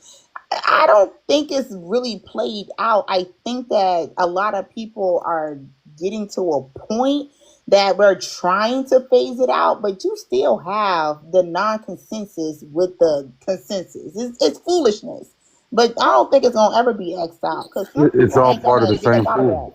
All these people are part of the same pool. They're literally counterparts of each other. When you cannot have a group of trash men without having an equal grouping of trash women. Yes, but hold on, that lady can beat my butt, and I think that old girl could beat my butt too. So I ain't gonna talk too much, but And that ain't got nothing to do with it. The problem is the internet gave voices to people who don't need to be talking. Exactly. That's the main problem of this in 2025. People who don't need to be talking to the public are are given a voice by the internet to talk to the public. Everybody just be loud and wrong. I But seen a I mean, what's video. wrong with that though? Because I think that we need to have these dialogues to get somebody to have an aha moment. I mean, I But think they're it's not going important with to. They're that. not They're not going to. going to. I agree. Everybody wants to be right. Everybody thinks they right. Everybody thinks they got life all figured out. They think they think boo boo don't stink. When it clearly does. Everybody thinks they're right, even when they get proven wrong. And who are we to say to stop the fight of keep going to at least relieve every other person of their issues? Say stop the fighting. That means that we are also saying that you are above this, and some people just are not. Some people They that's not. They're who just they not. are. Exactly. Like literally, and they love it, and all that shit that involves it, that is what they love. And I think that we need to learn that some people need to learn how to leave motherfuckers where they at. They Well, happy where they Shad, are I and would have to accept that. ask you, at what age do you think that is impossible? What do you mean impossible? What exactly? What age do you think it is impossible not to convert them over to the side of right? I mean, honestly, I'm gonna say once that person has had to live on their own as an adult in this world, and they make decisions on how they want their life to live, the life that they're living as an independent adult, that's the life that they want to live. That's the life that they want to live, because you without change, it's like complaints without change. What they say? What you don't change, you accept, or something like that. You do what you don't change, you choose. It's a fact. It's a fact. Benny get What you on here don't change, you every choose. day. Benny get on here every day and really show us who's out here being these people. There are women out here praising being single, praising being baby mamas, praising having dumb ideologies, and they're raising kids to be just as dumb or dumber. And who their parents did the same thing, and so on and so forth. Just go back in history. We have dumb people teaching dumb people and raising dumb people. That's the issue. Yeah, You but can't when change people's mindset. one of those multiple dumb people actually make it out of the phoenix and out of the ashes, who are you to say that they wasn't raised the way they was raised? I No, the think that people a who make lot it out of the people who make it, the people who are the phoenix who make it out of the ashes, is because that life was not for them. They were born in, but it was not for them. But a lot of people, it is, and they're okay, and they're happy. Like, and those who are not happy will change and get out of it. I Because, agree. like, I literally had to accept it. Once upon a time, I used to be thinking about my cousin, like, oh, I mean, y'all know we weren't raised like this. Y'all know we was better than this. Da, da, da, da. But I had to wake up like, nigga, who are you to tell them that the life that they are living ain't good enough for them? They But like that's that why shit. I asked you, what age do you really give up and say, you know what, I'm done with Yeah, this? once you living on your own outside your own, like once you like 25, 26, you've been out in this world, and the life that you have is the life you live. I literally have to accept, like who am I to say that they is better than sitting around all day? Who am I to say that they better than, you know what I'm saying, making babies and living off of women? And who am I to say that they better than that? They like that. That's their life. Facts. I know Facts. you Who am I lie. to say I that? said, Who am I to say that they better than that? They not better than that. They happy, and I I accept them. and the thing, Chad a little more gracious than me, cause shit, I don't even think it's an age. Honestly, it's a mentality. Because I see teenagers where I'm like, fuck them. Same way. Them little YNs that y'all love supporting and thinking they gonna save the community. So, boy,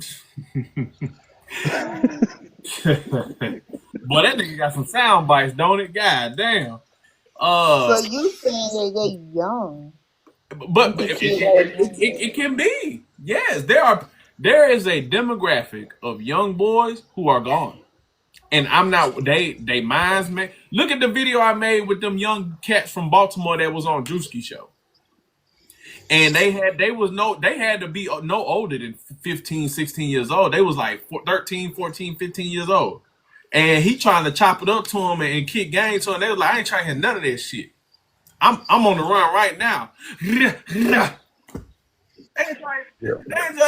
Well, he said life is about hats, getting hats, catching hats. That's what we about. I got another video saved in my motherfucking the favors right now that I'm making one about with them niggas. No cap. I saw that clip. No You know what I'm cap. saying? I So actually saw that clip. do you think Yeah. I'm gonna waste my time talking to them niggas? No. You think I'm gonna waste my energy and my resources trying to get through to them when there's little boys and little girls out there who actually want my help, need some resources, need somebody to give a damn about them? Fuck them. No. So to get to my point, then you actually can see it at a certain age level. Yes. Well, People, no, there's people, no age. we just don't want to admit it. Yeah.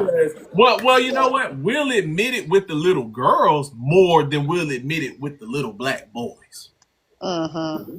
It's like we got all these excuses for a boy being a thug, a worthless thug out on the street, criminal. But oh, you a hoe, a little girl, you a hoe because you a hoe because you a hoe, and that's you a hoe.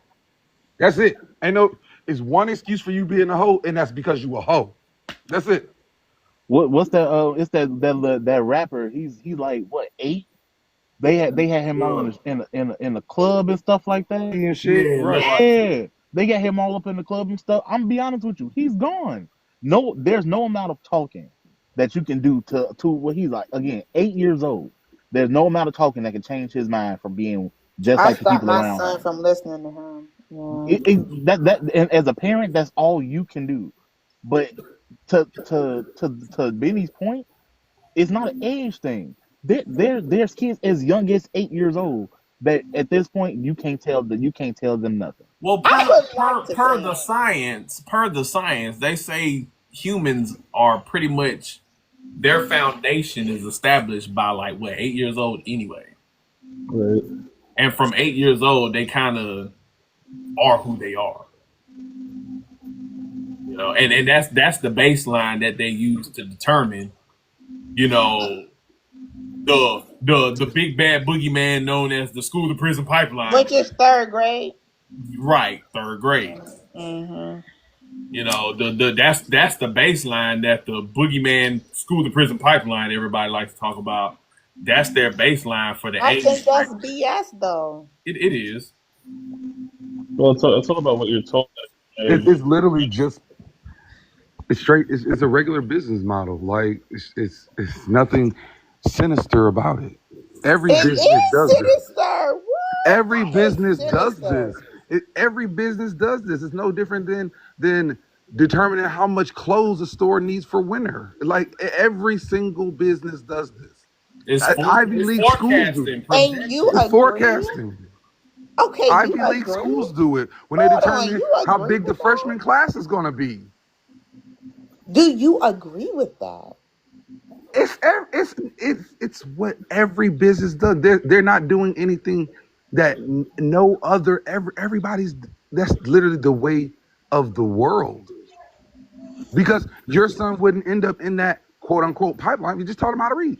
It's like y'all act like it's something snatching him up that he can't control. I would prefer to put him and all his homeboys in my car to make sure they have dinner and food and get to the games and They at need least to be read. Or how invested. about taking them to the library? Oh heck yeah, of course that too. We have library cards, but also you know what the library says? When I take them to the library, oh, their mother have to sign up for this, and then I have to check them in as guests. Oh, And they're at. you know exactly. So it's like I'm trying to do my freaking not just me. I think we all should, but dang, when you try to do your part, you get stuck with these windows of BS. Uh, I mean, I don't know how we can be the flight or fight for these children when you're trying to do it and you know you can do it with just one kid. I can do it with just one son and him and his homeboys, even though they mamas ain't there. I can do it by The issue myself. is you're trying to outdo and outrank a parent. You can't. At the end of the day, you can't do it. Because of these laws. The laws have it messed up. The law ain't got nothing to do with the neglectful parent. Well, at the end of the day, as long as those children can come and have a good dinner and be taken care of, and I can take them to school in the morning, if it's an issue, I think that I should be able to have those children in a good place, in a good predicament. Like, what does it matter if the mother is not there at the moment? When they end up fucked up, the only person to blame is the parent. Hold on. You don't get to share the blame. All right, Z. You done confused me all the fucking way out. What the fuck are you talking about? I'm confused. I'm confused. So we was just talking about the school to prison pipeline. Mm-hmm. And the forecasting, and black people talk about it like it's the big bad boogeyman. Like there's this creature under the bed that's snatching all the little black boys up out of school and taking them. Mm-hmm. But the forecasting that is done, the data, statistics, and forecasting that is done by prisons, which are a business, to project their potential supply, right, is by 8th grade. I mean, not by 8 years old, which is third grade. If they are not proficiently reading at a third grade level, they are more than likely to end up in prison, so they have a bed ready for them. And Okay. Yes. how? So what is this? Is the pipeline the boogeyman, or do people need to make sure their sons can read by the proficiently at the grade level they are in? Reading. Oh, it's very hurtful to think that it's not other women in the If community that are doing that. how hard is it to ensure that your child can read? Oh, it's super. You have to be dedicated, super dedicated. Okay, so You have to be dedicated. if you're so putting the time into your child to make sure they can proficiently read is too much of a hassle than letting them not read and be a part of the system that we so scared of to call the boogeyman known as the prison school pipeline. The way you form the question, it's sick. It is sickening. Okay. It is sick. Mind you, And we yeah, are it is. literally telling you or women like you or women like who think this to read to their fucking child. And that is sick.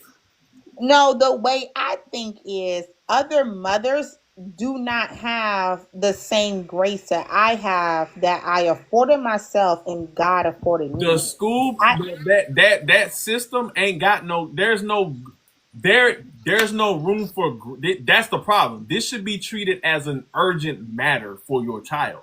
I agree. Well, no, for the other children, not my child. I don't give a damn about the other children. I'm talking about I do though. But if their parent doesn't, okay, so if you care so much, then what's stopping you from teaching those other kids to learn how to read? And that's what you didn't let me finish. Because when they're in the truck with me and they're in the car with me, we have spelling bees in the car. I say, okay, who can spell this the fast? Who can do this the fast? I mean, I try to do my part. A spelling bee is not reading. That is not reading. It's a part of it. A spelling bee not gonna keep them off the street. A spelling bee not gonna keep them. It's a part of it. Now with my son, I make him read in front of me out loud. So 30 minutes an hour out loud. He has to read out loud. Well, make your son read to his friends. Well, we don't have time for that because we're either coming to and fro. Like it's, I can only do. Okay, well, you might not have to. Okay, well, if you don't have time, so it sounds like you don't care about these kids as much as you say. I do. But if you don't have time for it, the prison does. Well, that I understand where you coming from. If the mothers, I cannot take on that much responsibility to take on other children. You're right. Okay, so let me backtrack and say, but again, I want to correct that. Learning how to read, reading comprehension and reading, which is phonics, is completely different than a spelling bee, which is just memorization of sight words and letters. That's two different things. I agree, but also we are in the car and we're having conversations, and I listen to them speak to each other. And when they are speaking to each other, I can so when they're in the car, instead of a spelling bee, make your son read to them. If you care that much. Okay, I can try that. Okay, all right, I can try that. I'll try that. I'll try that. Maybe I need to try something else. I will try. The problem is you're probably trying, as much as all these ideas that you're trying to have and stuff like that, which are great. You're probably trying 9 to 10 times harder than their own parents. That's the issue. Their parents need to be trying. The parents, people that's growing up, need to be knowing how to read. They need to teach their kids how to read. You can't be the person outdoing a parent. That's an issue. I hope it counteracts what I'm trying to. It counteracts everything. I mean, it counteracts everything. At the end of the day, there's only so much you can do. You know what I mean? Because the parents are always gonna have the ultimate authority over what their influences are. Like, you have a good heart, and that's amazing. And like you was suggested, if you can read to them, you know what I mean? Section like I'm 5. gonna try that though. I'm gonna try what Benny said. I'm gonna have my son read to them, Actually, read a couple chapters. and they'll remember you for it too. You know. But make no mistake, also, I am a part of the growing up. So when they are reading these topics and they are reading and talking about things, I also have to be checked in. I have to make sure I'm hearing what's going on so that way I can correct if it's not correct. Make sure they are listening as well. I'm still in school. I'm in school with they butts. Even though I know better, but I also have to be checked in completely when I'm doing this. Like I am checked fully in. And as a fully functional adult, y'all know that is we have a whole other world outside of being checked in. So you have to be checked in when you're doing all of this. And So I'm that's what I'm saying. That's set a certain amount of time on the side. That way you can have that time with them, so you can be checked in instead of distracted by the things. I'm not distracted. Oh no, I'm saying in life we have our things that we have to worry about. So if you have an allotted amount of time to work with them, then you can focus in on that time and then be able to focus in on the other things you want to take care But of. that's the thing. I compartmentalize. I know how to compartmentalize. We got But 30 You're minutes. taking my you're my thing taking is all this upon yourself, right. which is admirable.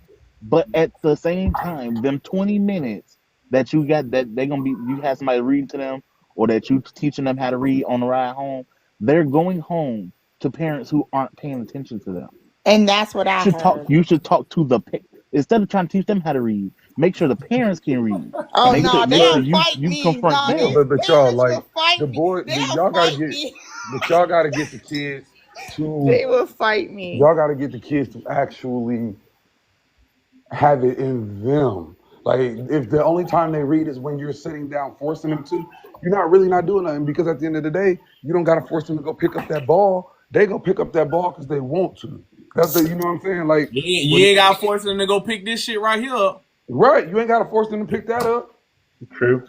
And That's the thing. also the You have parents, if I had conversation with parents, they would want to fight me and say, "Oh, you think I'm not taking care of my child or my daughter?" And I'm like, hold on. And that go back to my point about this hold men accountable conversation. Cause we can't even hold your fucking child accountable. We can't even hold you accountable as a fucking parent. But we're supposed to come out here and hold random niggas accountable.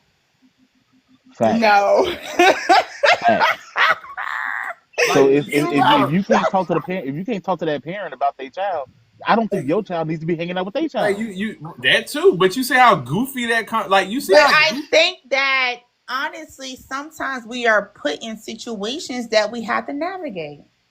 I don't think that I should level down to somebody that's not on my level when it comes to an adult my same age. But when it comes to the children, they are innocent. I mean, I don't think it's equal. you know, the world ain't the world don't care about none of that. It is what it is, and it ain't what it ain't. At the end of the day, people can tell us all this school to prison pipeline. They give us a 10-page dissertation on the top of their head, the who, what, where, when, and why, how, and all this other stuff. They can do all these things, but they just can't change their behavior. They want to tell us why all this other stuff and all this other, but they cannot just change their behavior. Like, you got to change what the fuck you doing. You can't, because nobody cares anymore because you know better. We all know better. I'm not talking about anybody specifically. We know better. We're in the age of information. So therefore, you either gonna change or you not. Either way, the world don't give a fuck, and the only person that's gonna have to deal with those consequences is you. You the only person that's gonna have to deal with that fucked up life that you gonna have to live. And ain't nobody gonna give a fuck about it, no matter how mad, how loud you whine and complain and scream and cry and go online and create think pieces. Nobody truly gives a fuck because their life is too good to give a fuck about your bad one.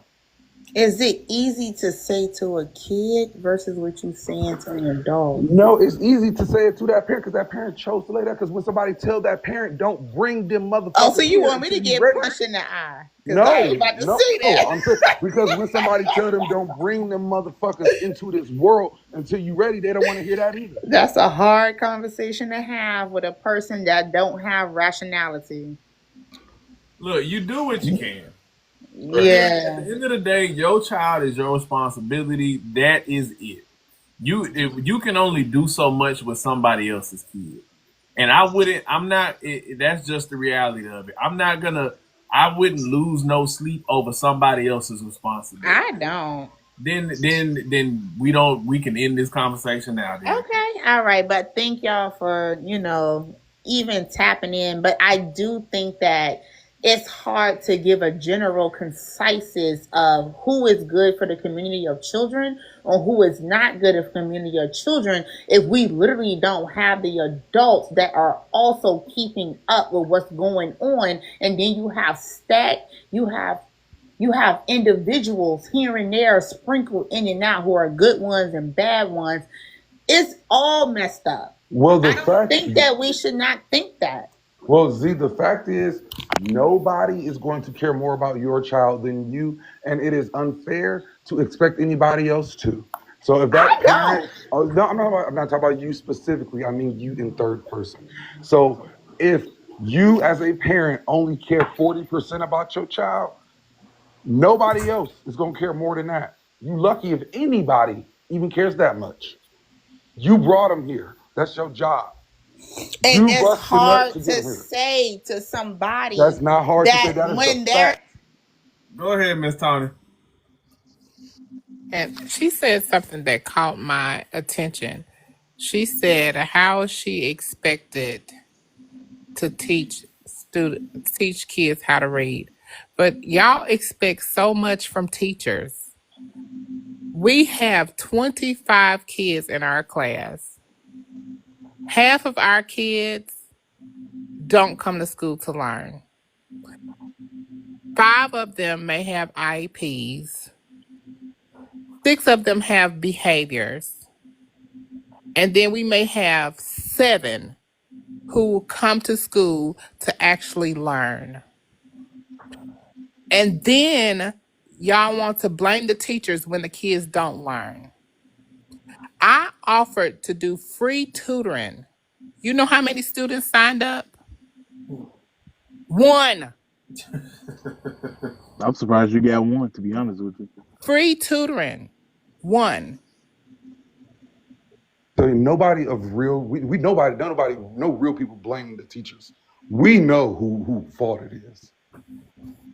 The only people who blame the teachers are the motherfucking parents who ain't shit.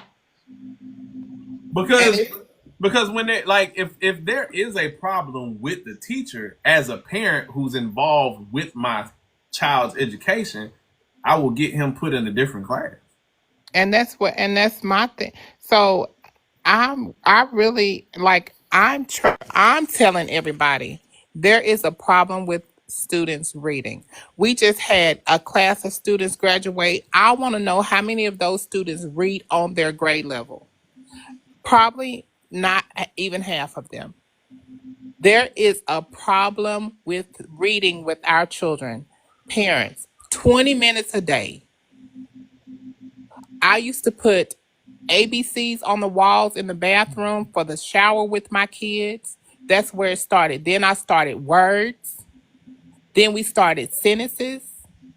I make them read books to me, and I ask them questions because you got to know if they can comprehend what they're reading also. So there are things, 20 minutes. Guys, do you understand that you can have this 20 minutes in a car ride to school, on the car ride home, 20 minutes. Just think, 20 minutes a day.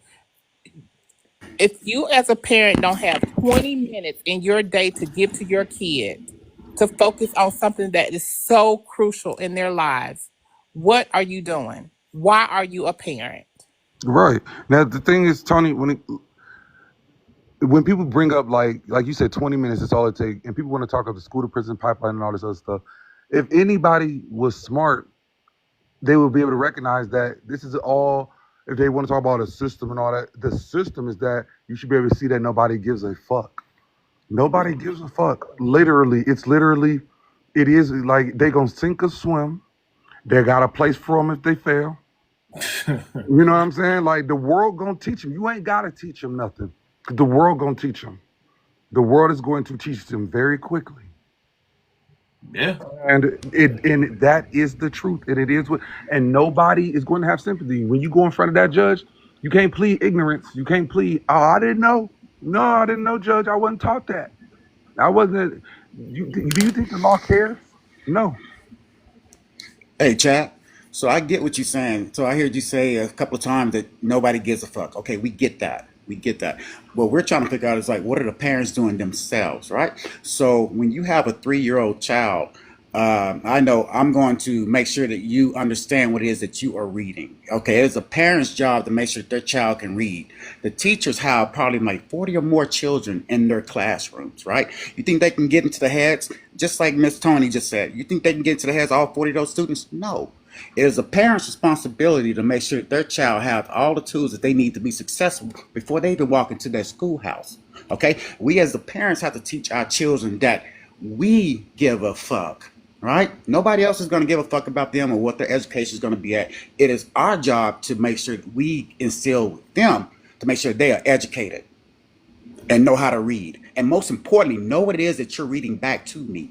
Anybody can stand up in front of a room and read something, but do you even know what you're reading? Repeat back what you said to me 2 or 3 minutes ago, right? Repeat that back to me. See, I'm old school. I'm Gen X. So it's a different type of program that my parents had for us as children. So we came home. We didn't go to video games. We had the book reports. We had things that we had to do as far as that nature.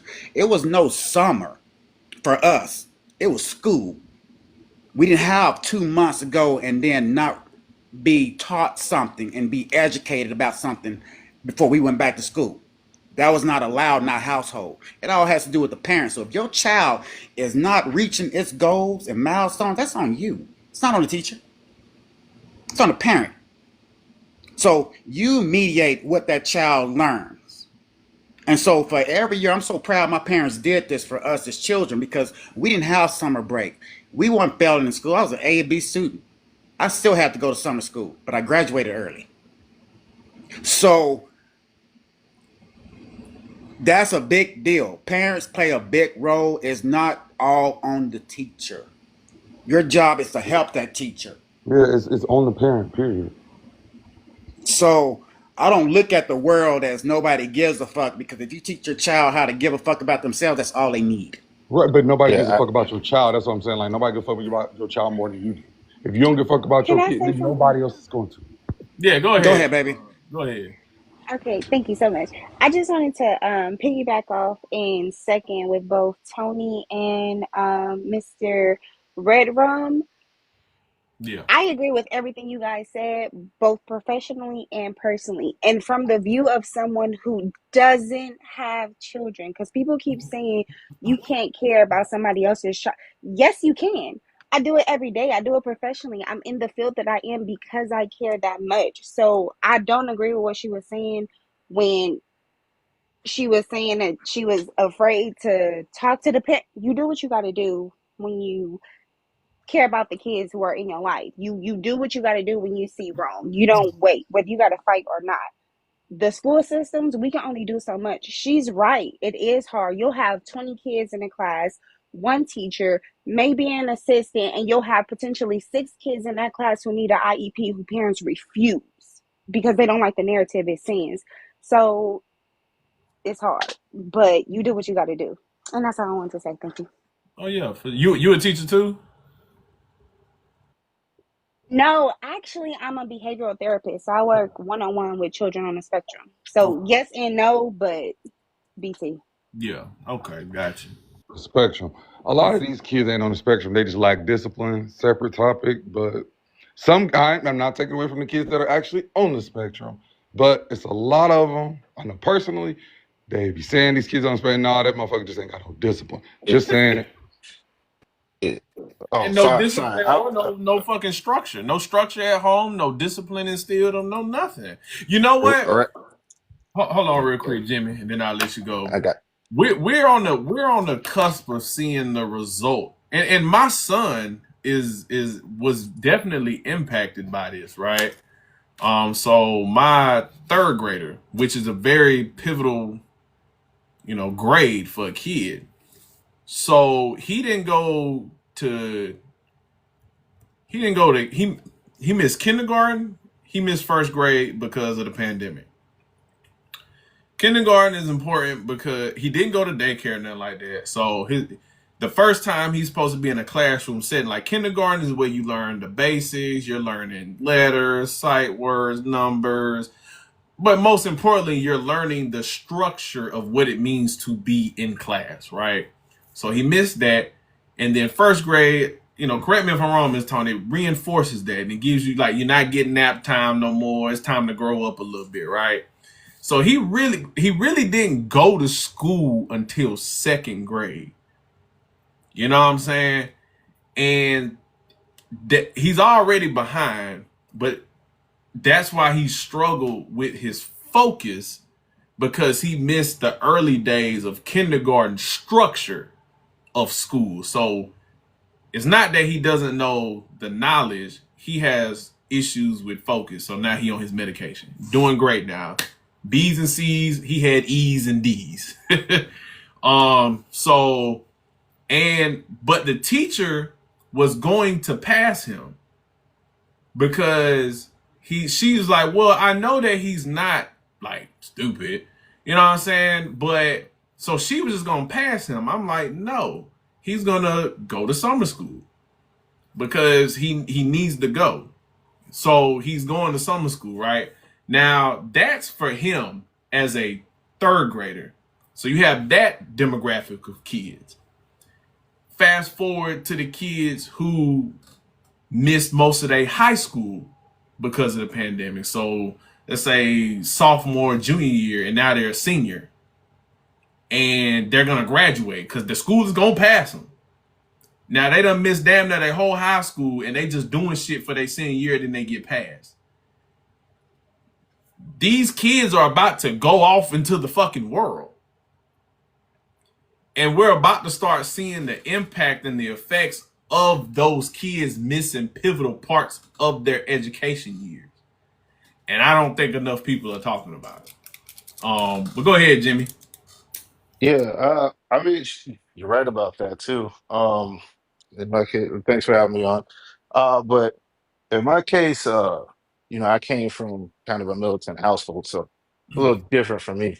Um, I got to make this quick. 'Cause I'm about to go head out for a job. But so with that though, like my son, right? He started reading at like 3, and it's the way I found out that he was good at it was me and the homie were playing a video game, and he walks up to the TV screen and he reads the title screen. I'm like, we looked at him. I was like, I didn't teach him that, you know. But at the same time, he's had that learning structure at home. We had shows on Netflix and stuff. Went on YouTube and everything. Played. Made little letters with him and everything else. You know, Same things my parents did with me. So you know, I didn't expect his literacy to be that good, but I think he'll be all right. Now, fast forward, he's in the second grade. I had to switch schools because the school that he was going to, the people weren't giving him what he needed. And then, lots and lots of parents were just having problems with pretty much the whole staff. So I understand that. Now, I've heard that kids' reading ability isn't as good as it used to be. Uh, In fact, I think they said that like it's gotten worse over the years, which is crazy because I never had that problem. You know what I mean? So it's a little different for me. But I was also a little hard headed too. So I didn't know what the hell I wanted to do when I got out of high school. So I ended up joining the Navy. So you know, but beyond that, um, I do think we got to hold each other accountable. For putting people out into the world and not really training them for that world. You know what I mean? And how do we hold people accountable for that? Uh, you got to let them know you fucking up. You got to be straightforward. You know, you can't just You, let stuff slide. you know what, Jimmy? I like that point that you just brought up, and Benny, that's a great damn follow up question. So I'm gonna let you know about this. So I'm a senior leadership production manager, and so everybody that I've trained and developed, you know, you have people in your workplace that will give a person a position because they like that person. All right, and then when they get into that position, they have a hard time in that position, and then they don't usually survive that position. They end up failing. So I always tell people that under my wing, dude, if I like you and you become one of my favorite ones, you in hell. Because I'm going to be so damn hard on you that when it is time for you to get promoted, you're not going to fail. I don't produce failures. I produce winners. Yeah, I can like you all day long, but if you're not ready for that role, I'm not going to move you into that role. I'm not going to put my name on that role. And then you made another point earlier, Benny, about the high school kid missing out for COVID. Okay, you missing out school for COVID, and then you come and say you're going to pass my child, although my child does not deserve to be moved forward. I'm going to hold my child back because you're not ready and preparing them for the world. You understand what I'm saying?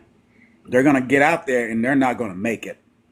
And it's the same thing with workplace. As adults, we put people in positions because they are ready for those roles, not because we like them and want them in that role. Did we give them the tools that they need to be successful? If we have not provided those, why give it? So the question still is out there though. How do we hold someone else? Like, how do we hold each other accountable for, you know, not preparing our children, whatever the case? Like, how do I, as a random person, hold another stranger accountable for their children? Benny, is ways of having conversations with people and being respectful. So Yeah. you have to be open.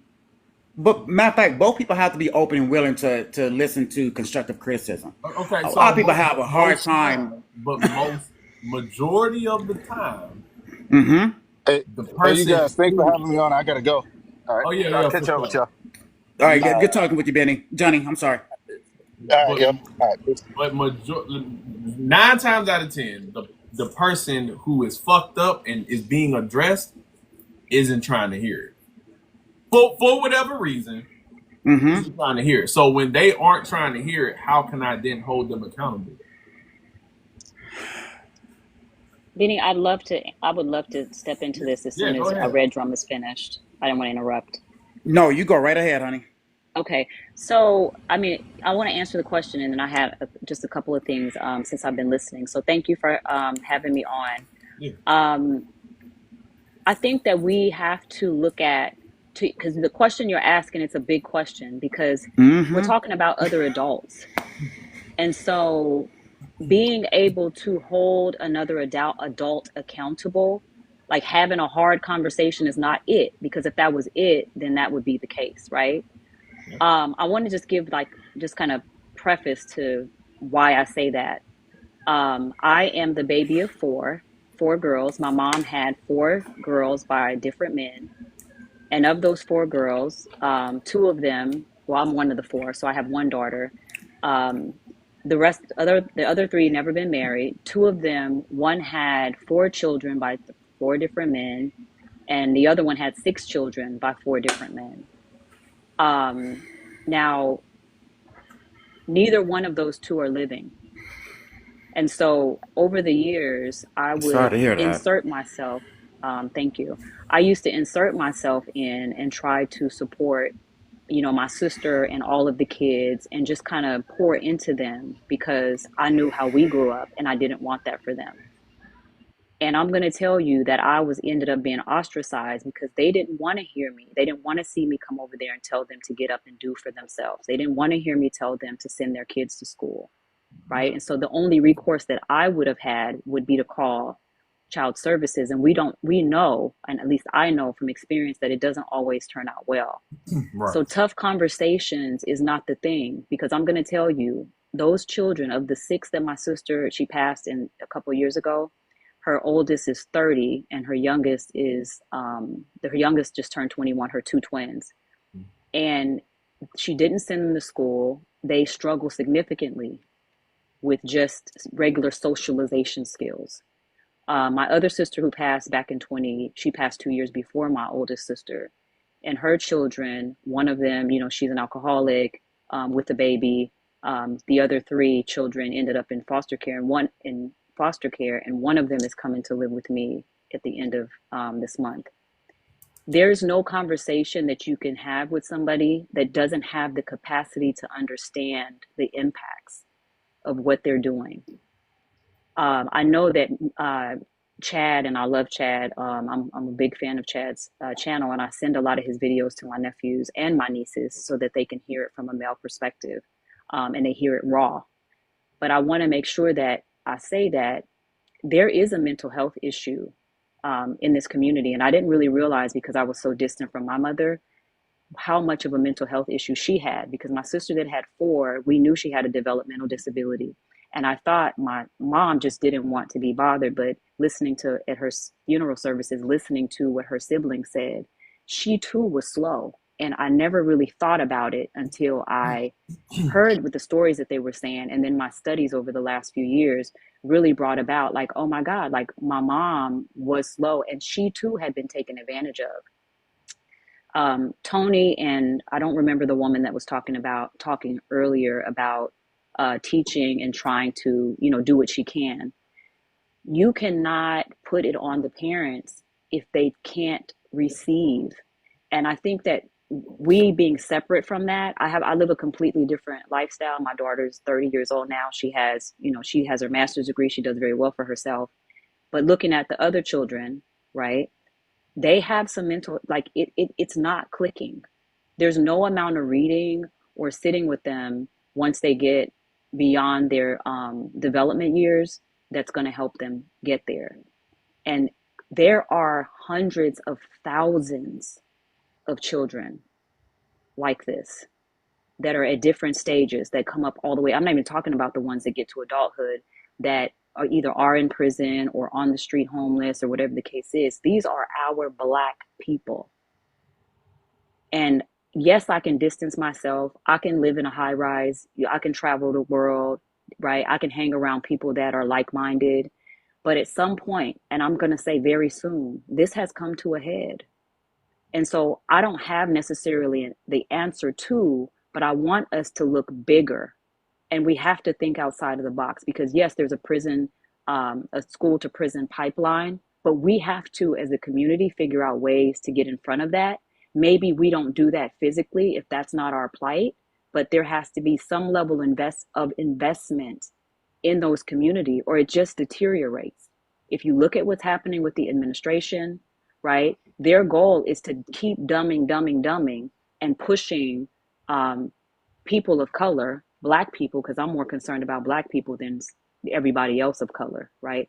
They're going to keep pushing us into ways, in spaces where we cannot recover as a collective, because the goal is to take away that political power, that financial power. So what are we going to do about it becomes the question. Okay. Got you. I'm glad you brought the last part up. So we know these things, right? But yet our community as a collective don't value education. Mm-hmm. Our community as a collective don't believe in marriage. Our community as a collective don't believe in participating in the voting in the government system. Mm-hmm. As a collective, we think things like life insurance is a scam. Mm-hmm. You have others on this app telling Black people that not to invest in 401ks and stock market and bonds and things of that nature, because it's the white man system and it wasn't meant for Black people. So take your Black dollars from, like, there's a lot. It's a lot of things as a collective that we do ass backwards. Mm-hmm. And these are things we know that work. These are things we know that will not eradicate, overnight the oppression and the systemic issues that we face, but it can alleviate and provide workarounds and solutions and give us access to things if we partake in them actively.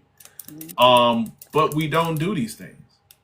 We don't. And we fight hard against it when people like myself advocate for home ownership, advocate for marriage, advocate to be involved local, at least at a minimum locally in their local government and politics. Things that we have more control over, we don't want to participate in. So then how do we then complain, or because you said get ahead, and these are things that we know we can do to get ahead, and people, us as a collective, don't want to do it. There has to be a coalition, Can I say right? something? Go ahead, Ms. Thomas. Go ahead. Okay, so on what Benny said, my grandmother, my aunt, they had 8th grade educations. They had to drop out of school to work, but they valued education. They pushed education to us. They told us how important it was to get an education, even though that they was not educated past the 8th grade. They fought for us to vote. All the things that Benny is talking about were important to our ancestors. Family was number one. It was important to have family. It was important. My grandmother, she did not play that game about school. She couldn't read a lick, but she made sure she put people in our path that could read and that could teach us how to read. My grandmother, voting, if she had to walk miles to the polls, she did not care. She walked those miles to get there to vote. The things that we have programmed ourselves not to be important, we don't take seriously. But Family we did not do that. being one and education being the other. Right. But we did not do that. And I think Tony, that's really what I'm speaking to. Yeah. We didn't do that. The system is not designed to do what it's to do. And I know Chad will say, fuck the system, right? Okay, but Right. The I system want has to push no more back to control over you than you. on the Like, you do system what you want to do with your because life. because the system was worse for our parents, for our ancestors. The Exactly. system was worse. We stayed in a shotgun house. My grandmother did not have a lot of money, but our house was the cleanest. We were the cleanest. We was the most respectful children. It was something. This is what I'm talking about. We are making excuses about the system. The system does not teach your child how to be mannerable. The system does not teach your child how to have good behavior. The system does not teach your child how to be respectful. That is your job as a parent. And for my grandmother to raise my uncle and my mother, my uncles and my mother in the conditions that they were in, what is my excuse? And that's what I asked myself. What is my excuse? I have no excuse. My grandmother and my mother worked in the cotton field. I have no excuse.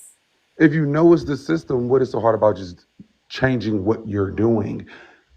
Do shit different.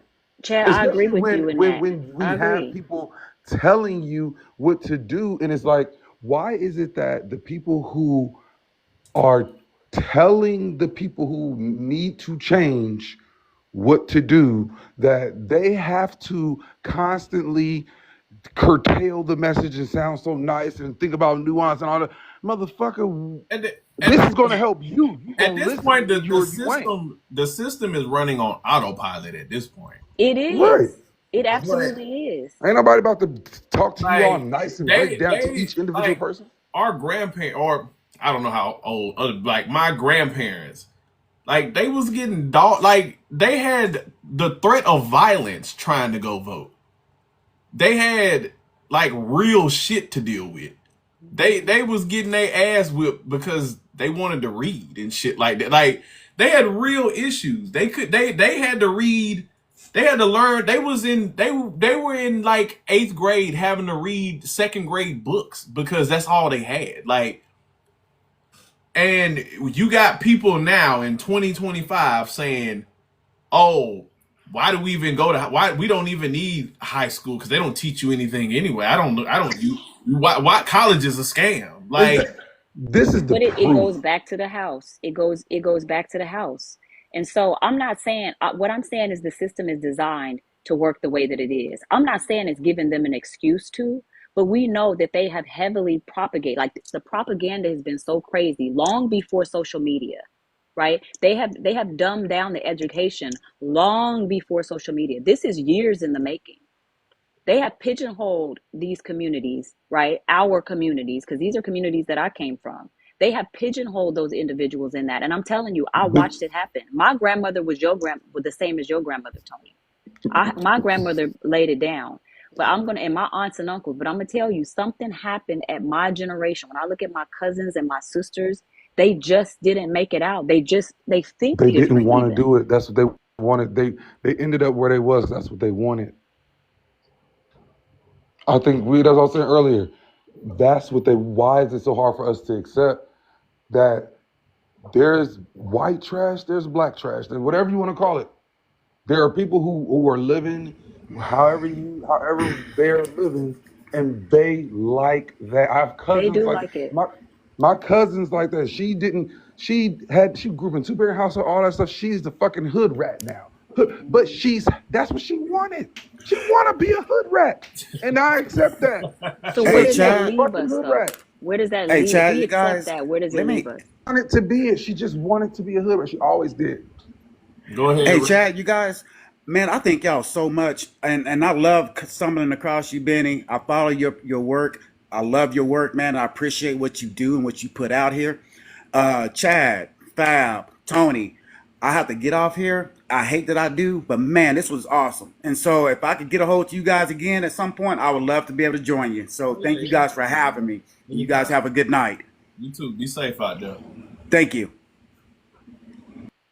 Just have a hard time accepting that there's a group of us that's just what they want. They don't want it no different.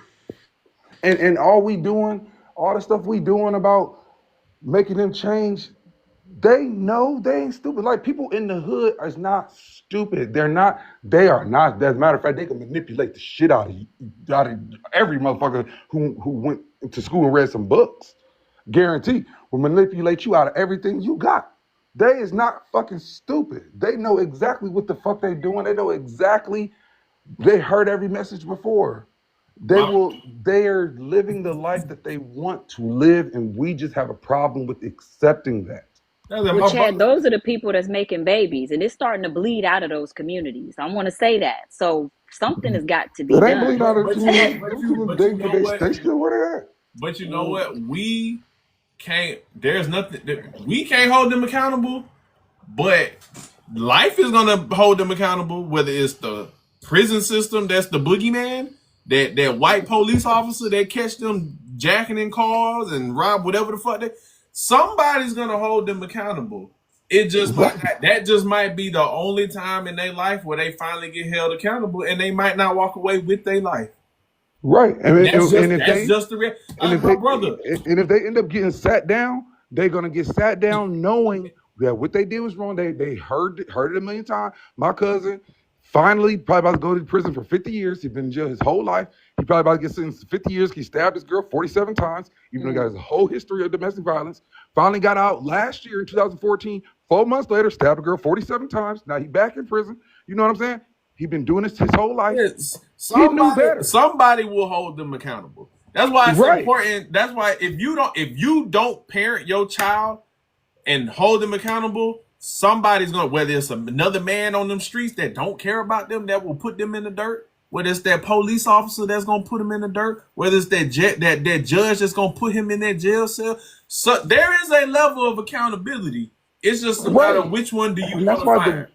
And that's why the world is starting to not care anymore, because what more do you want? We gave you the information. You know everything. You repeat it back to me better than me, which means you comprehend it. Motherfucker, what more do you want? And then it's like, You can't even say it's a financial thing because when you give a nigga money, they act the same way. They act worse. Look at that one video that's circulating of that little 17-year-old boy that caught a body, and he in there. He thought he was gonna go home. Right. You knew what you did. You knew what you did when you did it. He thought he was gonna go home. Yeah, but nobody held you accountable. You think everything is for play. But you knew what you did, though. I'm about to go down for murder. Yes, you are. And I think we're just living in a society of no accountability. And it started when they were children. No accountability as a child leads to adults with no accountability. What's the long game? What's That the end? motherfucker, nobody don't give a fuck. They always been taught that somebody's gonna care more about the shit you do than you do. Go out here and fuck up the world, and I'm gonna come fix it for you. No. You gonna jump, and it ain't no parachute on you, boy. You gonna jump and you gonna hit and that's it. But Chad, what's the end? Because the ones that are like the people that are having babies, right, are not the people that are doing what they're supposed to be doing, getting educated, can comprehend, are mentally healthy. Those are not the people that are having random babies. Right. When we tell those people who aren't handling business to relax, get your life together, and not have kids in these fucked up situations, they told us we're speaking eugenics. I mean, it is a fine line, but I'm just trying to figure out what's going to be the end so that's game. why people Because the people who are not having the kids and all, they're starting to not care, because at the end of the day, every time those people who are not having kids and all this other stuff, who are actually doing it the right way, try and tell you how they did it themselves, how they themselves started off exactly where you was, and I got myself out of it. I'm giving you the step-by-step user guide, cheat code, answer sheet, and you tell me to shut up. Fuck you then, nigga. And currently, if they're not paying attention to what's going on around them, somebody is trying to solve the whole problem for them. Like the people, like in Memphis, they already got the FBI coming to Memphis. Y'all better watch out. They are coming for y'all. Those camps, the work that need to be done, that the migrants used to do, y'all better get it together. It's a permanent underclass, but it's going to be legal. You put yourself there. Because just because you in the hood don't mean you gotta you gotta live that way.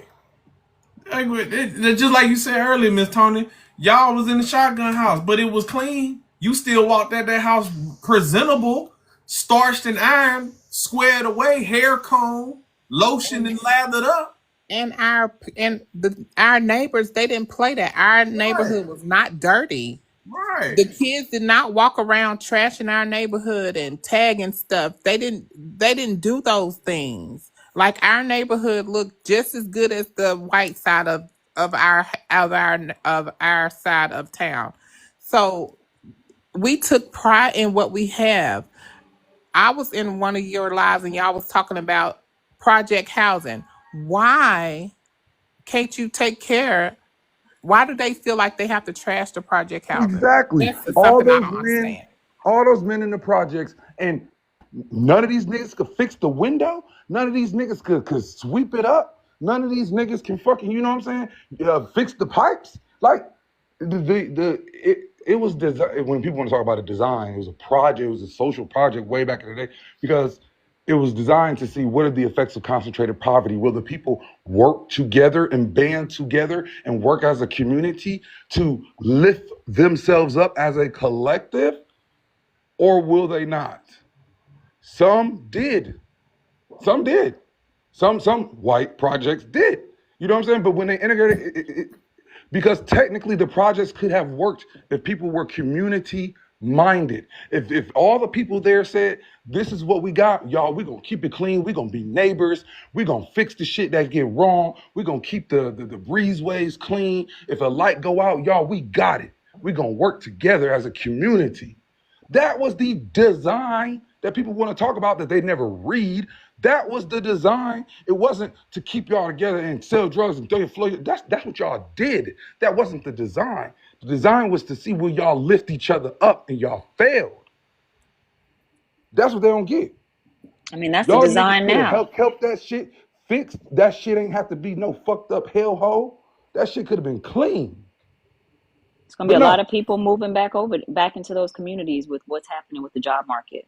We need to keep that real. That's what's about to be going on. So hopefully we might have a second time around on this one because many people won't be.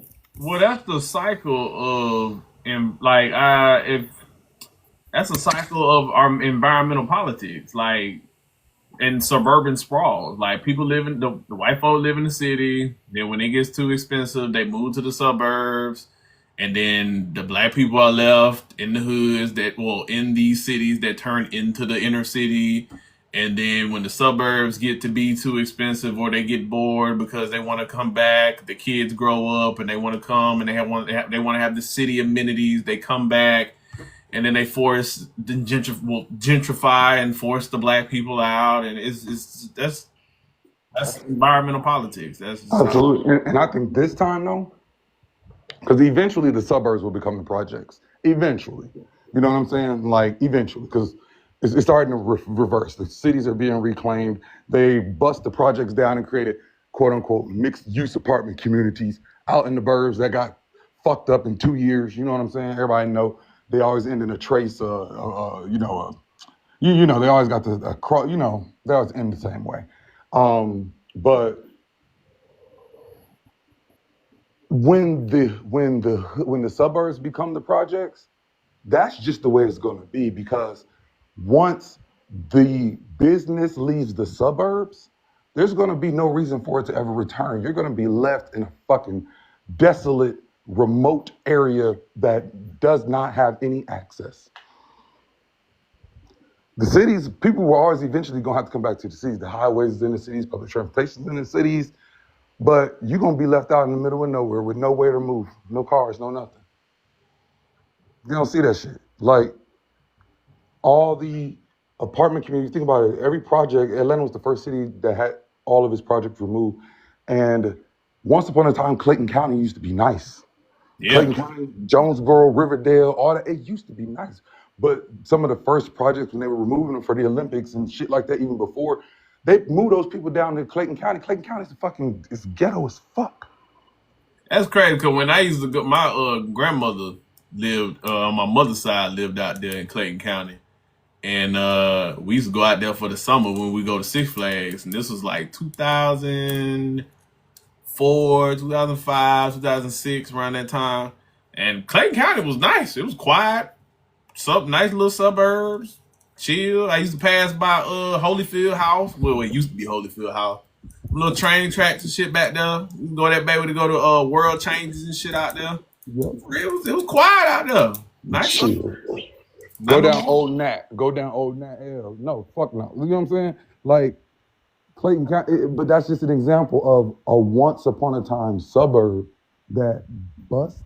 Once they bust the projects and bust them and broke them all down and pushed those people out of the city, you now have was once a country exurb, honestly, suburban exurb. Now it is urban. It is ghetto, as if it's inner city, and it's not. But that's what is going to happen in the future. Grady Holmes and all that other shit, Techwood, all those people who lived in Clayton was bused to Clayton County. Now Clayton County ghetto as fuck. And Techwood is beautiful on Georgia Tech campus. Can't even tell that used to be a project. Centennial Place Apartments, Centennial Park, all that used to be a project. Yeah, I was talking about that's why I was talking about everybody that, been in the 757 area. They was like, and I was talking about downtown Norfolk, where Granby Street, Monticello, and all that shit at. Ghent, all that shit, bro. When I first moved out here in 2013, man, it was getting shot, all type of shit. You wasn't go, you at down where Norfolk stayed at, then you better get the fuck on when it start getting dark. Now, man, them white folk be out there walking their dogs. White boys be out there skateboarding in the middle of the fucking night. They got 5-star restaurants, steakhouses and shit down there now. Rooftop dinner places and shit downtown Granby and shit. They got one set of projects still left that they got to get rid of. One set. You know what's real fucked up about the shit though? Like what's real fucked up?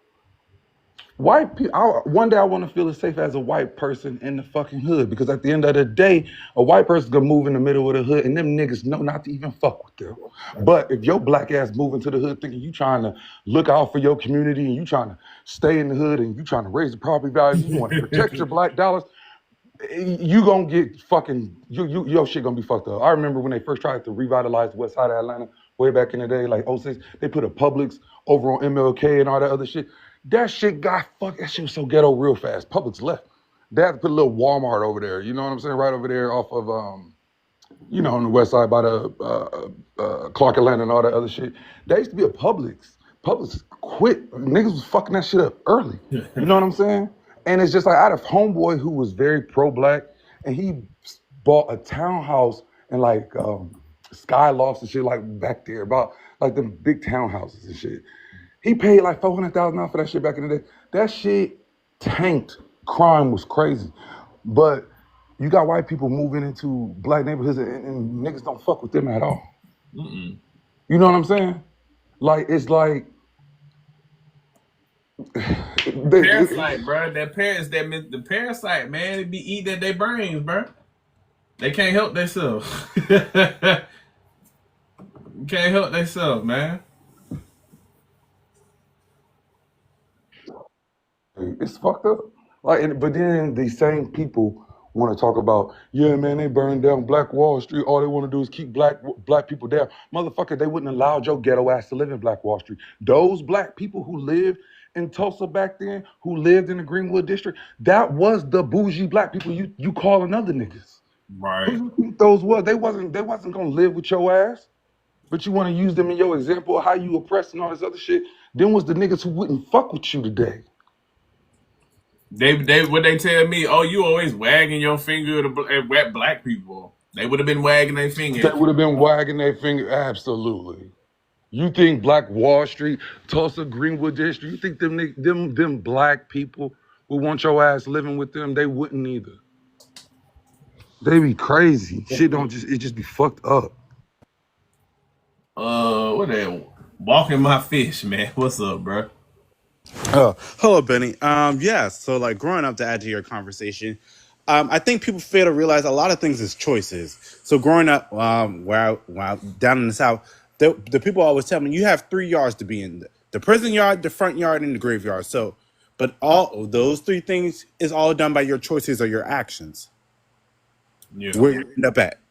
So people fail to realize, I'm like, well, you know, my mother always used to tell me there's consequences for your actions, and that's going to land you in which yard. So if you go to school and get you in your education, that might land you in your front yard. If you go out there and commit crime, that's going to land you in the prison yard. If you go out there and hurt somebody or hurt someone's children, that could potentially land you in the graveyard. Yeah. Like, people don't want to look at things like that, but it's like we have control of our own destiny. Like, you know, people like to say, scream free will. You have, like, everything in life is a choice, but I don't think it's easy to always blame the system versus blame yourself. So there's this quote that this gentleman gave me. They said, what role do you play in your own demise? Yeah. And that's a question many people need to ask themselves.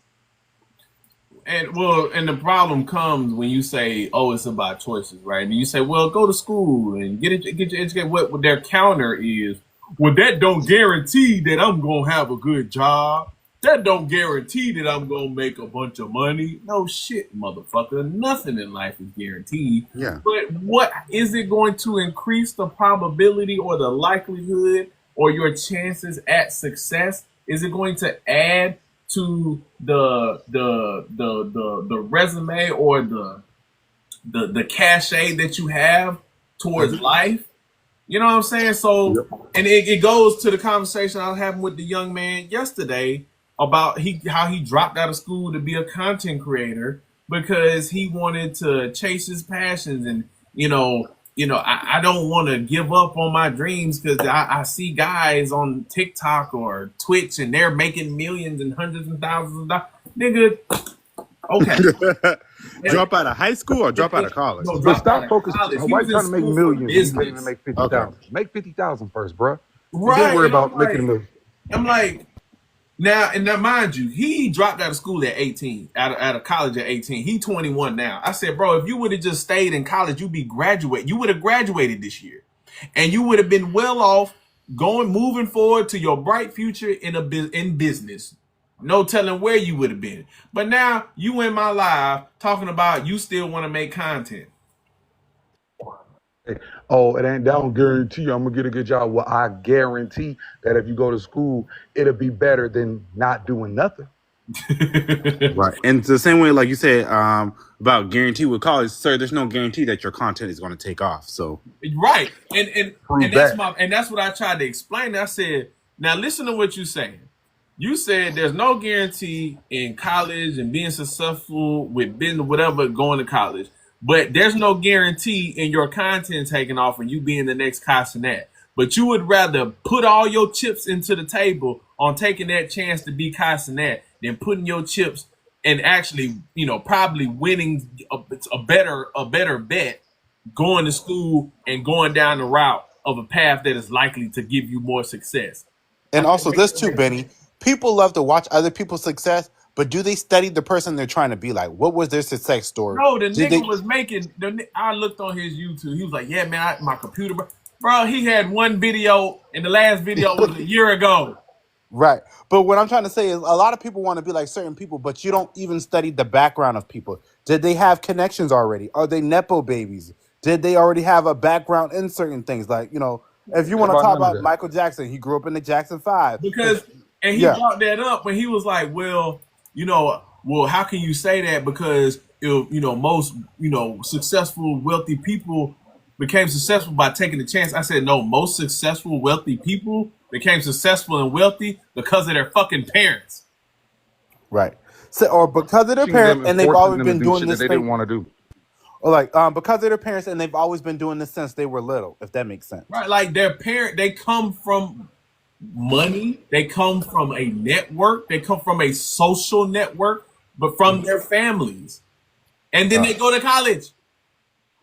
Some of them are just insanely talented at this one specific thing.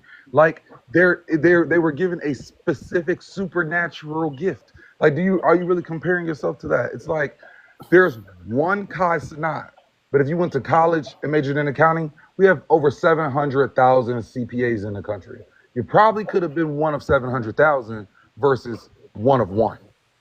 But they don't understand ratios.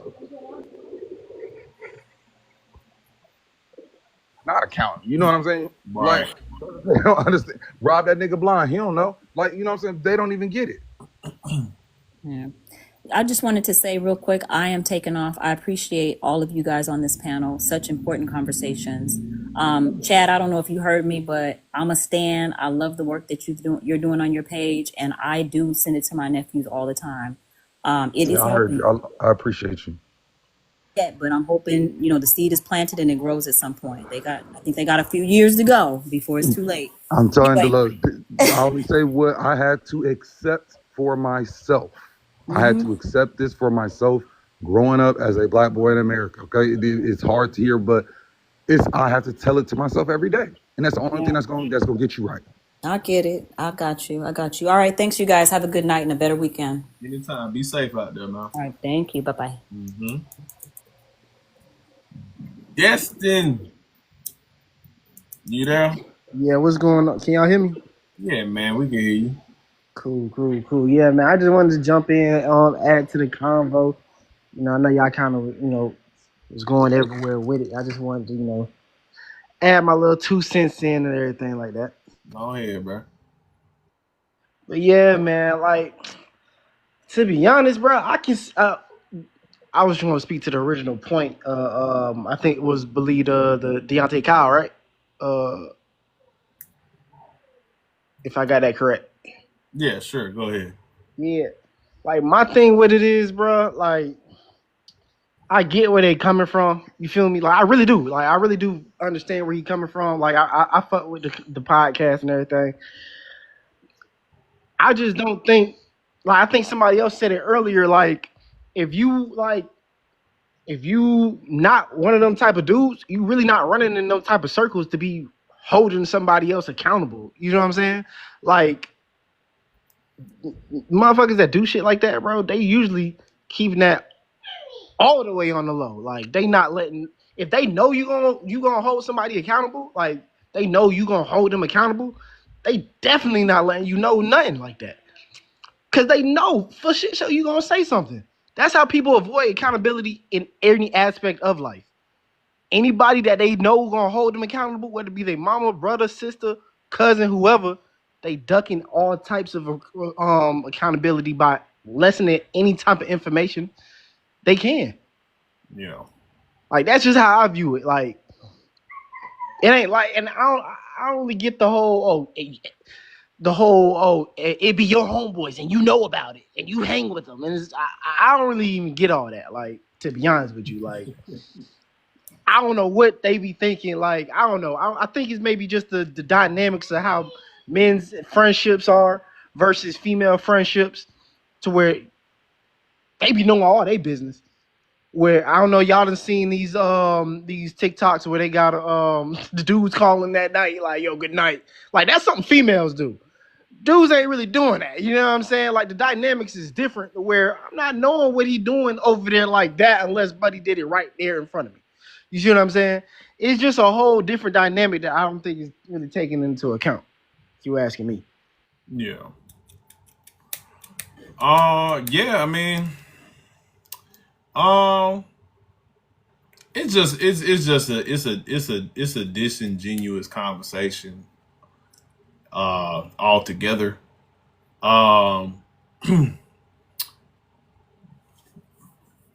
Any guy who, you know, has, you know, solid morals, principles, character, integrity isn't hanging around the guys that they're describing. So I don't even associate, at least not knowingly. right? Like I'm not even associating with men that don't know how to take constructive criticism or know how to take, you know, accountability, right? Like though I don't hang around those type of men. I don't hang around those type of people.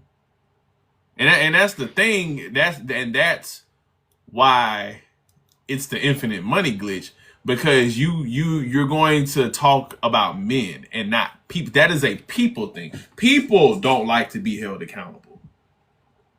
People duck and dodge accountability. People do these things. But you want to highlight and specifically highlight men and put it only on men. Why? Because you know your audience is women. And you don't want to piss your audience off because you're using social media to get a come up. And the problem is, like I said earlier, it's two sides of the same coin.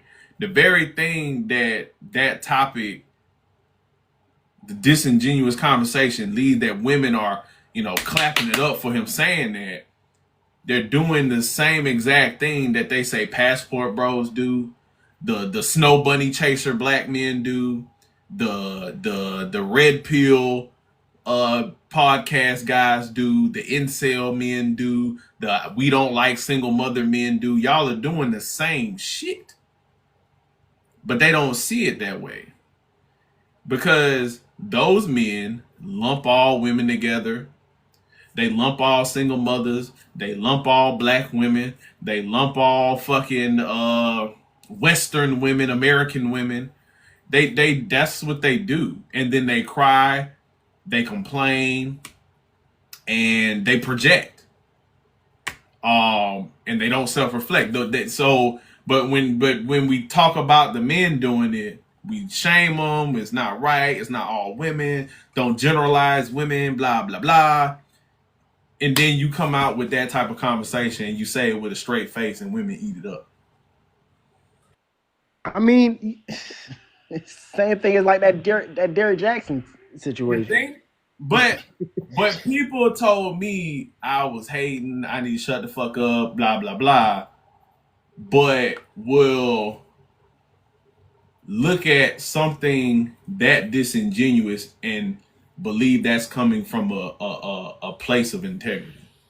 And I feel like even like for example, I feel like a lot of men could have felt like, bro, this man's energy is off. Y'all can't tell that this dude is, you know what I'm saying? It's the same feeling and type of discernment with a guy who's, you feel me, doing what is said to be described in these situations. I'm not around because I have discernment and not to be around motherfuckers like that. I don't want to associate with anybody like that. So I don't really gotta hold nobody accountable because I'm not gonna be around somebody in my circle to hold accountable like that. And you ever try to tell somebody who ain't trying to hear something to be accountable? It's not happening. It's going through one. Again, this is not a man thing. This is a people thing. I done had women, I done had men, I done had kids that I'm trying to tell something, and when they're not trying to hear that shit, you can't hold them account. Like, that's what I'm saying. That the conversation is so stupid. You can't Because save the hoe that don't want to be saved.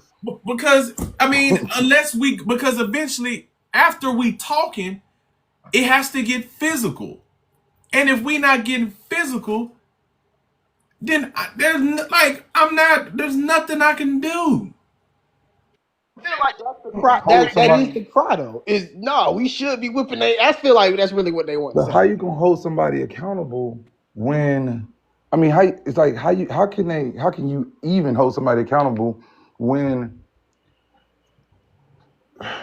they're not trying to hear you. Like, it's the same story. It don't matter what the category is. Like, and we're hearing it our whole lives. Like, look at Coach Carter. Let's go way back. The movie Coach Carter. All he did was ask them boys to have a C average. The whole city got mad. Whole city got mad. All he asked for a C average. He wanted to hold the parents accountable for and we having the same conversation 30 years later. That movie 30 years old. They do want it to be a physical altercation, just about. Okay, but even then, there's been situations where you go, the sister, cousin, whatever, she over there getting paused and getting lumped up by her baby dad and her boyfriend. The men roll up, we whip his ass. She over there stopping us from whooping his ass, and then she turn around and she stay with him. We tried to dish accountability, whipping his ass, and you still with him. What we supposed to do? Live the life that they want to live. And we've had this happen before. My brother-in-law, damn near, and my cousin and our cousin, they risking their freedom because they been to jail. Risking their freedom because they fucking cousin over there getting lumped up by this dude. They go over there and he's scared to come out the house. He called the police so that everybody leave. We thinking she gonna leave him. She in there, yeah, he ain't shit, outside talking cash shit. Fast forward, she got a baby with the nigga now. How do you hold those people accountable? It get to a point that all this talking, all this energy, people get tired. And I'm just gonna let you have the life that you want to live. My brother is a prime example of this. I been gave up on it. I took out the when my mama spent all that money to get that boy out of that one situation with his baby mama with some scissors and jumping on the bed, and he got out of them charges by the grace of God, and he turned around and still went back over there with that girl. That's when I knew for a fact. I said, he is gone. That was 10 years ago. I said, let that nigga go, mom. No, they just kept trying and kept believing because all they see is the 14, 15-year-old boy that had all the potential in the world. And that's all they keep going back to. And that boy is long gone. But they keep investing. They keep trying, bailing him out of jail, giving him money to take care of his fucking kids, Why they just do all it, buying them cars, all this shit, and I did all that. Guess where he is, and would send them off to everybody who would take him to try to help and oh, he need a new scenery, he need a new change of life, he just need a different opportunity. Everywhere he went, he did the same shit. He is now in Washington State. They sent him up there with his grandpa, who is damn near 70 something years old. He done jumped on his ass, stole his money. He cracked out there in fucking Washington State. He ended up kicking him out. Now he just goes around committing petty crimes out there in Washington State so he can go to jail and have somewhere to stay.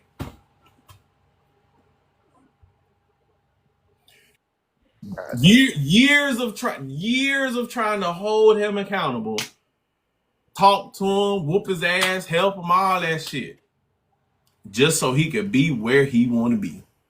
Yep, it's kind of like you kind of got to look at it like, cause I did a paper on them like when I was in college. Drug addicts, while they are on drugs, they will give every excuse as to why they can't and all that. But you know, every drug addict that comes clean, you know what every last one of them say? The thing that got them clean, it wasn't none of that stuff. It wasn't I got tired. I was tired. I wanted different. I chose to be different. I chose to get clean. I was tired. Every last one of them. I was tired. I made the choice to change. But while they are in their addiction, they will give every excuse in the world. Nothing in your life is going to change until you make the choice to change. You got to be tired of being tired. I'd just like to ask the host. I came in a little late. I'm sorry. I was at my little sister graduation. So, what is the main topic of the? Like, is it just accountability for men in general, or was it a specific topic that was brought up? There was the conversation floating around is men have to be accountable for the actions of all men, and we need to hold other men accountable.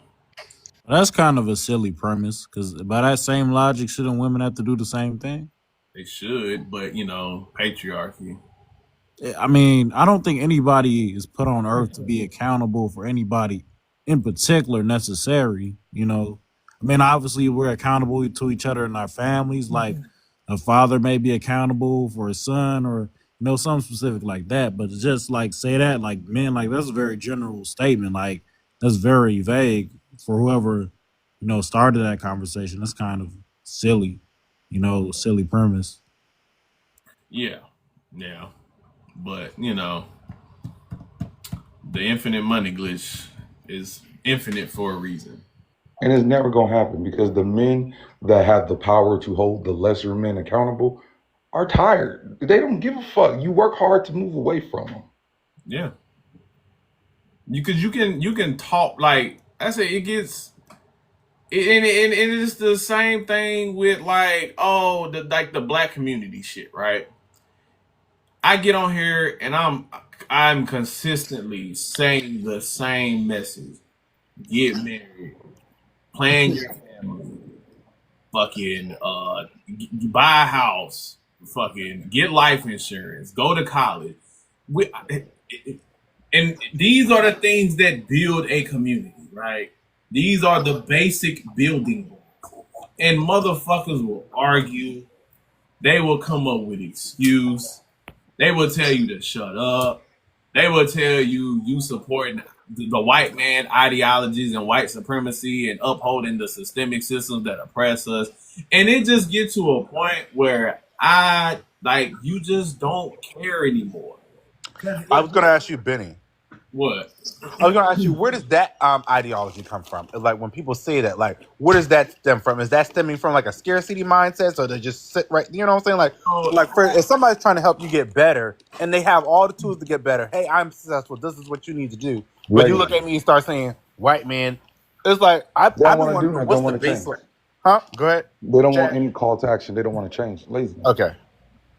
And it's easier to blame the big bad boogeyman CIA and all these systems then to say, you know what, maybe I did fuck off a little bit. Maybe I didn't take life a little serious. Maybe I was bullshit. Maybe I might need to change. It's easier to blame everything else and say, and I mean, it's it's just easy, man. Just because if you have like, that's why I say they be like, oh well, are you dismissing systemic like, bro? No, I'm not saying these things don't exist. I'm not saying that we aren't handicapped. It's like we're in life as far as like having to work 10 times harder. Like, not saying these things don't exist and like it's not a reality. But at what point do we just at the end of the day, you either keep talking about it and do nothing, or you accept the reality and you navigate this shit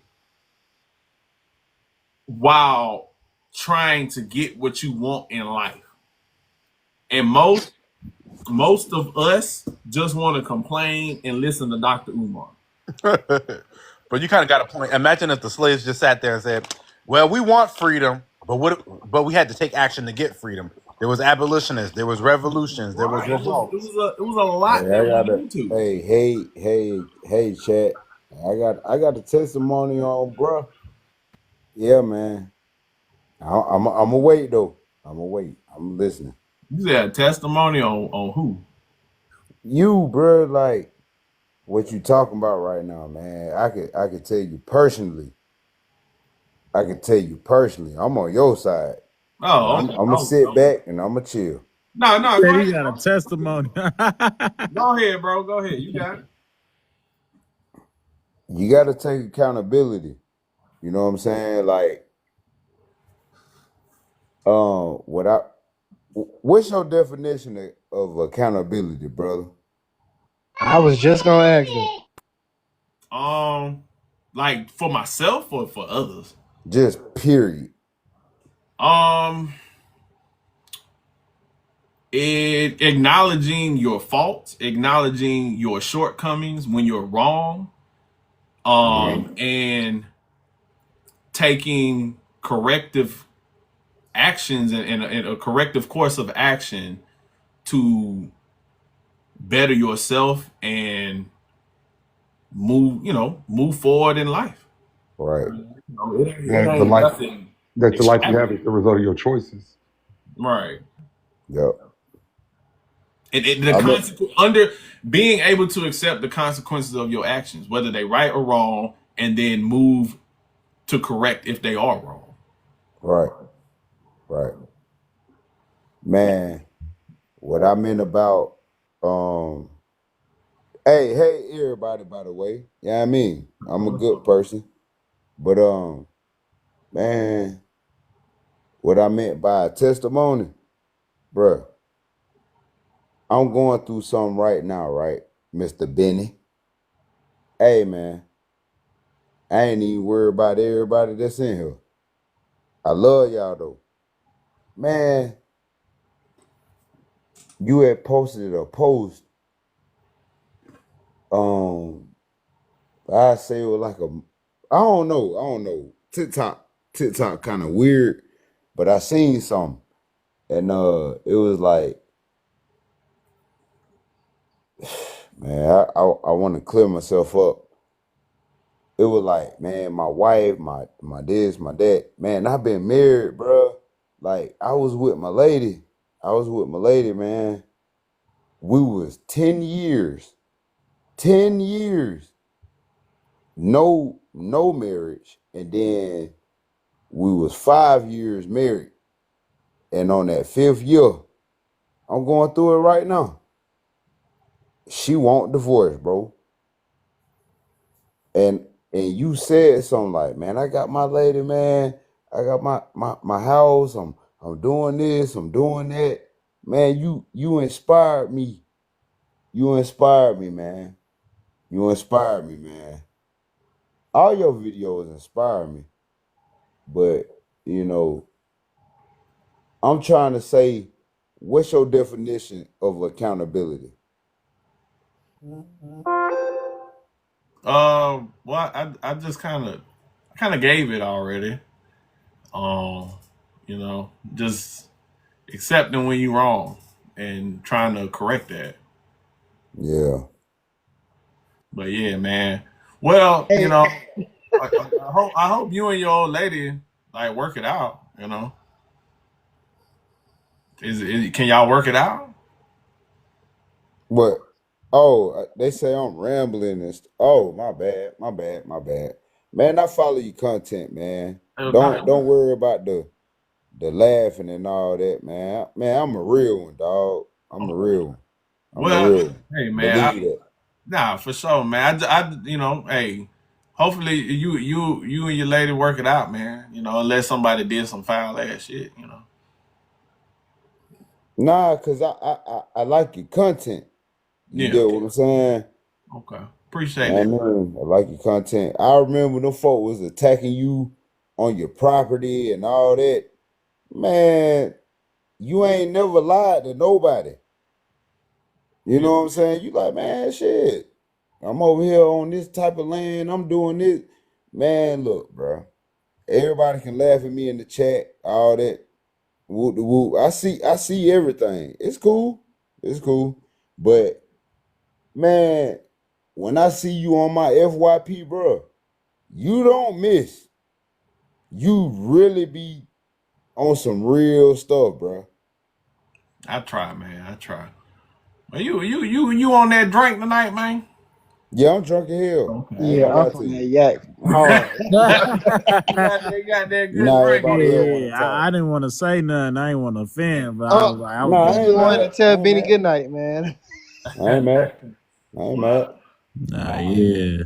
That makes sense now. That, Well, I'm gonna let you enjoy that drink, then, big dog.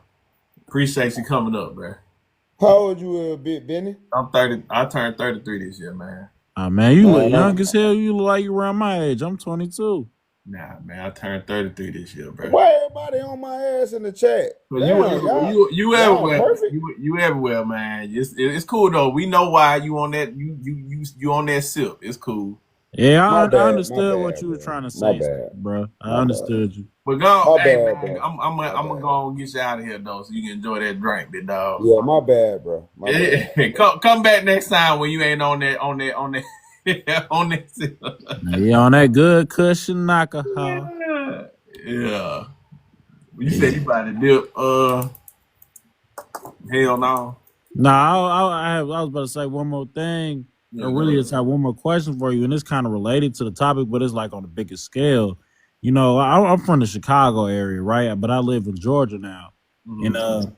like for all like I lived around black people all my life. To keep in context, my parents they West African immigrants, and you know they ain't play that shit, man. Like when it came to school and shit, they was on my ass, you know, like.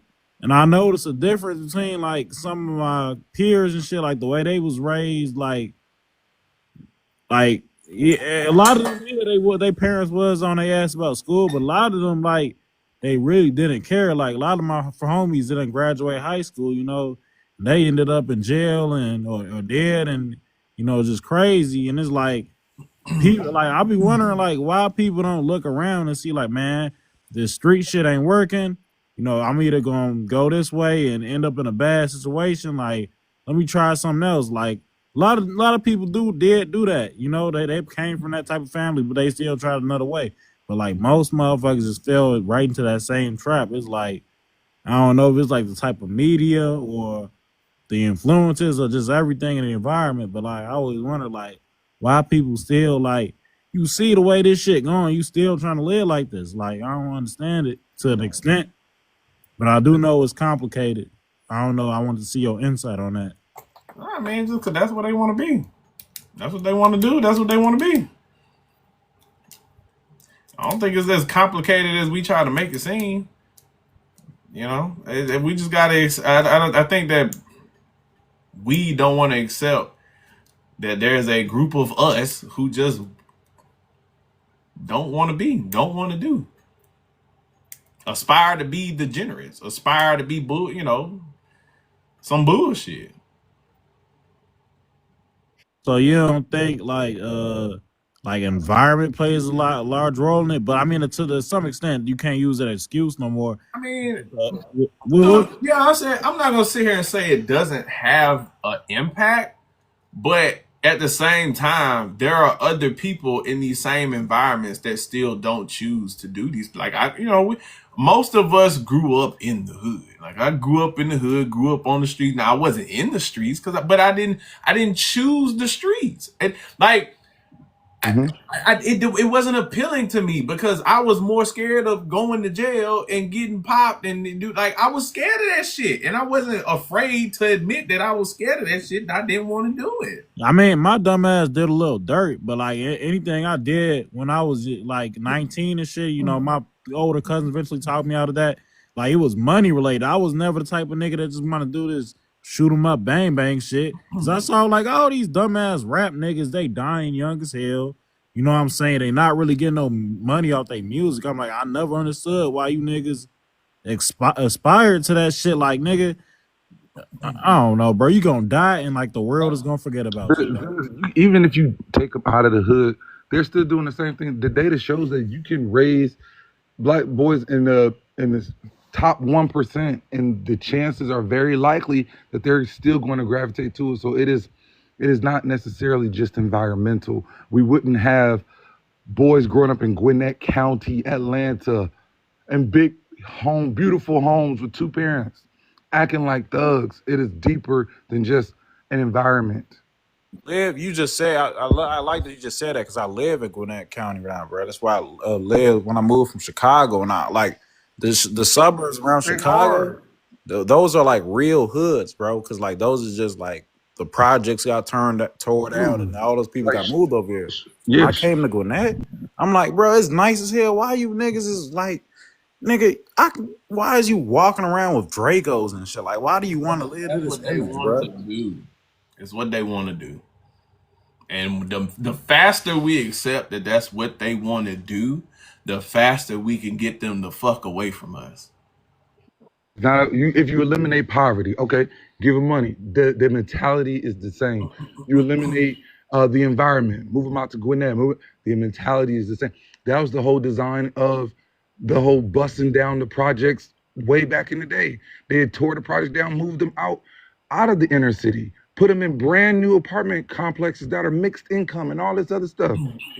And they tore them down. The mentality, I tell people all the time, the only difference between a project and a high-rise luxury condo is the people living there. The floor plans are the same. You seen Candyman? It's the same building. It is the mentality. Yeah, some people got a poverty mind state. It don't matter how much money you make selling drugs, nigga. You still pouring the mind and character. They got money and it don't change nothing. It doesn't. The chef that just got fucking popped out there and on was it Cali or something? Yeah. And he had ties to that fucking rapper in Florida or something and run it like. Yeah, had to be hood with it. Just it's like it's just this desperation to constantly be hood. You get the athletes, or better yet, a kicker one. You get the guys who join the military, right? That still want to try to act like or get involved with like the local street niggas and shit and whatever they get stationed at. Or you get the guys who go to college and join fraternity. Yeah. And still want to run around and try to, or you go to school, you get a football scholarship and them cats that be down at LSU. They be down there at LSU over there acting like they in the streets. Nigga, you want to sell weed, but you own a scholarship. But you want to kind of run around with fucking young boy clicking shit down there at LSU and shit. You play football. Like, get the fuck out of here, bro. Really quick, I just want to give a different perspective on accountability, if that's okay. Yeah, go ahead. Hello, everyone. So I just want to touch on something that you guys said earlier, and I'm just going to give a very clear example, okay? So when we're talking about accountability and how we hold people outside of ourselves accountable, an example of that is if you would have looked at the 1980s and the 1990s, if a woman had 4, 5, or 6 kids and she was not on government assistance, her family would take her in with all of those children. But now, these days, no one is going to let you in that house with all of those children. Another way that the community held women accountable for having, promiscuous behavior that was irresponsible, and I'm talking about just sexual responsibility. If you have a whole bunch of kids and people have free time, they do not offer you the opportunity to drop your kids off at their house. So that particular woman might not have taken responsibility. But when you look at the new generation of young women, the reason why they're not having a whole bunch of kids by a whole bunch of men is because they know, A, I'm going to have to be responsible on some level, meaning I'm not going to be able to move my children into someone's house that is going to enable me to have a whole bunch of children. B, people are not going to offer me the free time that they used to back in the day. If you look at the average woman, it went down drastically from 4 to 5 kids per household to under 2 per household. So how did the community hold those women accountable? They just said, you made those mistakes and we're not going to help remedy those mistakes or make your life easier because you made your life harder. Another example that I can give you is Black women's incarceration rates. Now it's down 75%. Before, in 2022, 2023, it was down 65%. They don't have a place to go when they are released from jail. They don't have a welcome home party when they are released from jail. They actually have to figure out how they're going to assimilate into the community. And they know that every time that they go to jail, they are being held back. When you look at the way that we treat incarcerated males, they always have a place to be released. They have so many programs that help them acclimate back into the community. Their recidivism rate is horrible because they know that they are not going to be held accountable by the community. They're going to have an auntie, they're going to have a cousin, they're going to have a mother, they're going to have somewhere to stay after they make those mistakes. So when people are talking about men holding other men accountable, they're saying you should not be inviting the man that abandons his children to the barbecue. You should be inviting his children to the barbecue. Those are the people that should be responsible. You should not look to men that have irresponsible behaviors and pretend like those behaviors are not happening. So those are the two examples that I can give you. Women don't have a lot of kids because they know that they are responsible for those children. They know that people are not going to give them a leg up for those children, and they know they're not going to be housed. I'm not saying that they don't have food stamps and all of that, but overwhelmingly in America, they don't have low-income housing. They don't have Section 8 housing. They don't have grants anymore for young mothers. They don't offer them a soft place to land.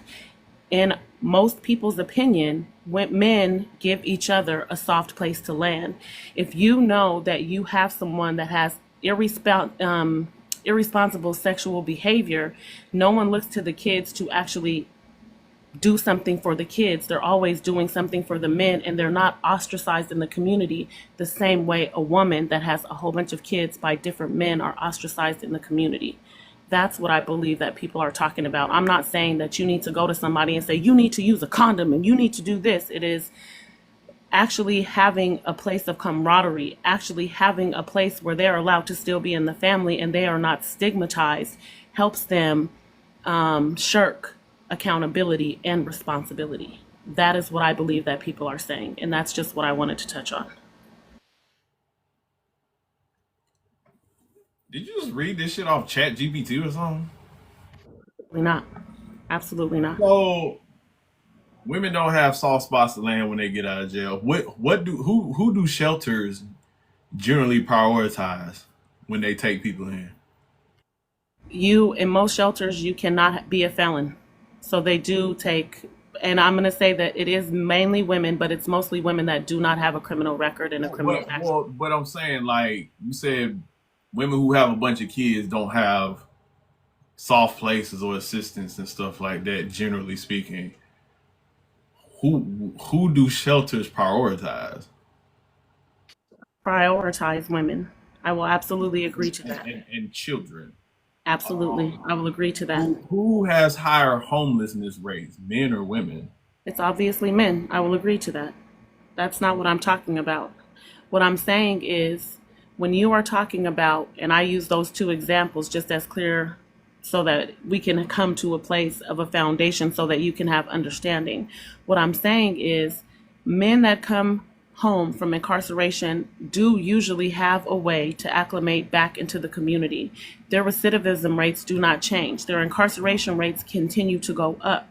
When you look at Black women who have the lowest incarceration rates and the lowest recidivism rates, the reason why I believe that happens is because they know that they will be penalized, meaning when they leave incarceration, they are going to have to figure it out. Their mothers are not letting them stay there. Their aunties are not letting them stay there. They don't have a man that they can go and live with.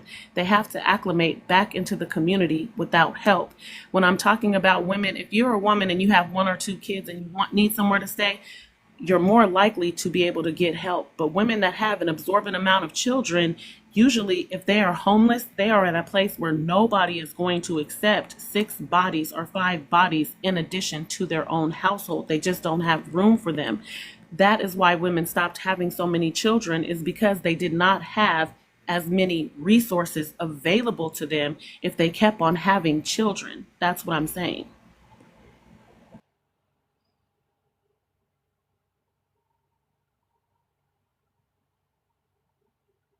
You're checking my stats, but you can look it up. I mean, I haven't really It's dived. because I work in the community. The reason why I know these stats is because I work in the community. And if you actually look at women that are leaving prison and women that are leaving jail, they have almost no resources. Okay. Black women especially. What do you do in the community specifically? Right now, mainly I feed the homeless. I help people find career paths. I help people get grants, and I help people get into education as far as now. So I don't help children. I usually help young adults because I'm in my 40s. What you're saying doesn't align with the general statistics that are out there about men and women, incarceration and stuff like that. I say again, I would have to look this up to be more specific because I haven't looked at the actual rates for women. But I mean, At white women and you look at Hispanic women for the year 2023, their incarceration rates went up. If you look at the incarceration rates for 2022 and 2023 for Black women and young girls, their rates went down 65%. so is your argument that society holds Black women accountable? Argument is the way that you hold people accountable is by not allowing them to have a place to land when they are doing things that do not align with what the community goals are. If the community goals are to have women to stop having, and I'm not talking about single parents, I'm specifically talking about there was a point in the 80s and the 90s that women had an absorbent amount of children that they had no Denver. means to provide I'm for. sorry. I'm saying that most women will make the mistake once, twice, or 3 times now. They're not on kid 4, Right. they're not on kid 5, they're not on kid 6. The reason why is because the community came together and said, this is not acceptable by grandmothers not taking in that many children, households not taking in that Denver. many I children, have a not question. helping them. But isn't when you said the way to hold people accountable is not by giving people a safe space to land anymore, but the people who give these men a safe space in majority are the women. Agree with you on that. And we are talking about when people are saying, how can people hold men accountable? No. How can That's men? too clear. I was using that as 2 clear examples. So I did say, I'm sorry, go ahead, sir. The point was men holding men accountable, not people. Men So holding. how can men hold this group of men accountable when this group of men are not given a safe space to land by men? This group of men are given the safe space to land by women. This group of men are the reason why men are homeless, because this group of men cannot turn to their fellow man for a safe space to land. What I'm saying is, this is just my opinion. It is accepted that women bring men into their households that are down and Accepted by out. who? Other men actually encourage women. Accepted by who? I believe that it is accepted by the community as a whole. And just please Accepted can I by finish? who? Can I finish my thought? Who's all in prison talk trying to get prison bags? I'm saying that when men are in jail, Who's in prison talk and prison lives when these men that have safe spaces to land in are in these lives of these men, trying to be they sending money to their books and they can't. Who's doing that? Other men, That's not. they assist other Yeah, men in so other finding those things. men And are helping. I'm not saying that women are not accountable in some Who way. are in these lives with these? I will say women. If that's what you're looking for, I will say women. All right. So I also brought up You're just not when people are in the community. in circles. That's not what we're gonna do. She agreed with your point, and then like she tried to backtrack and halfway agree with it, which is weird because it's like if you already conceded, what's your point? That's not what we're gonna do.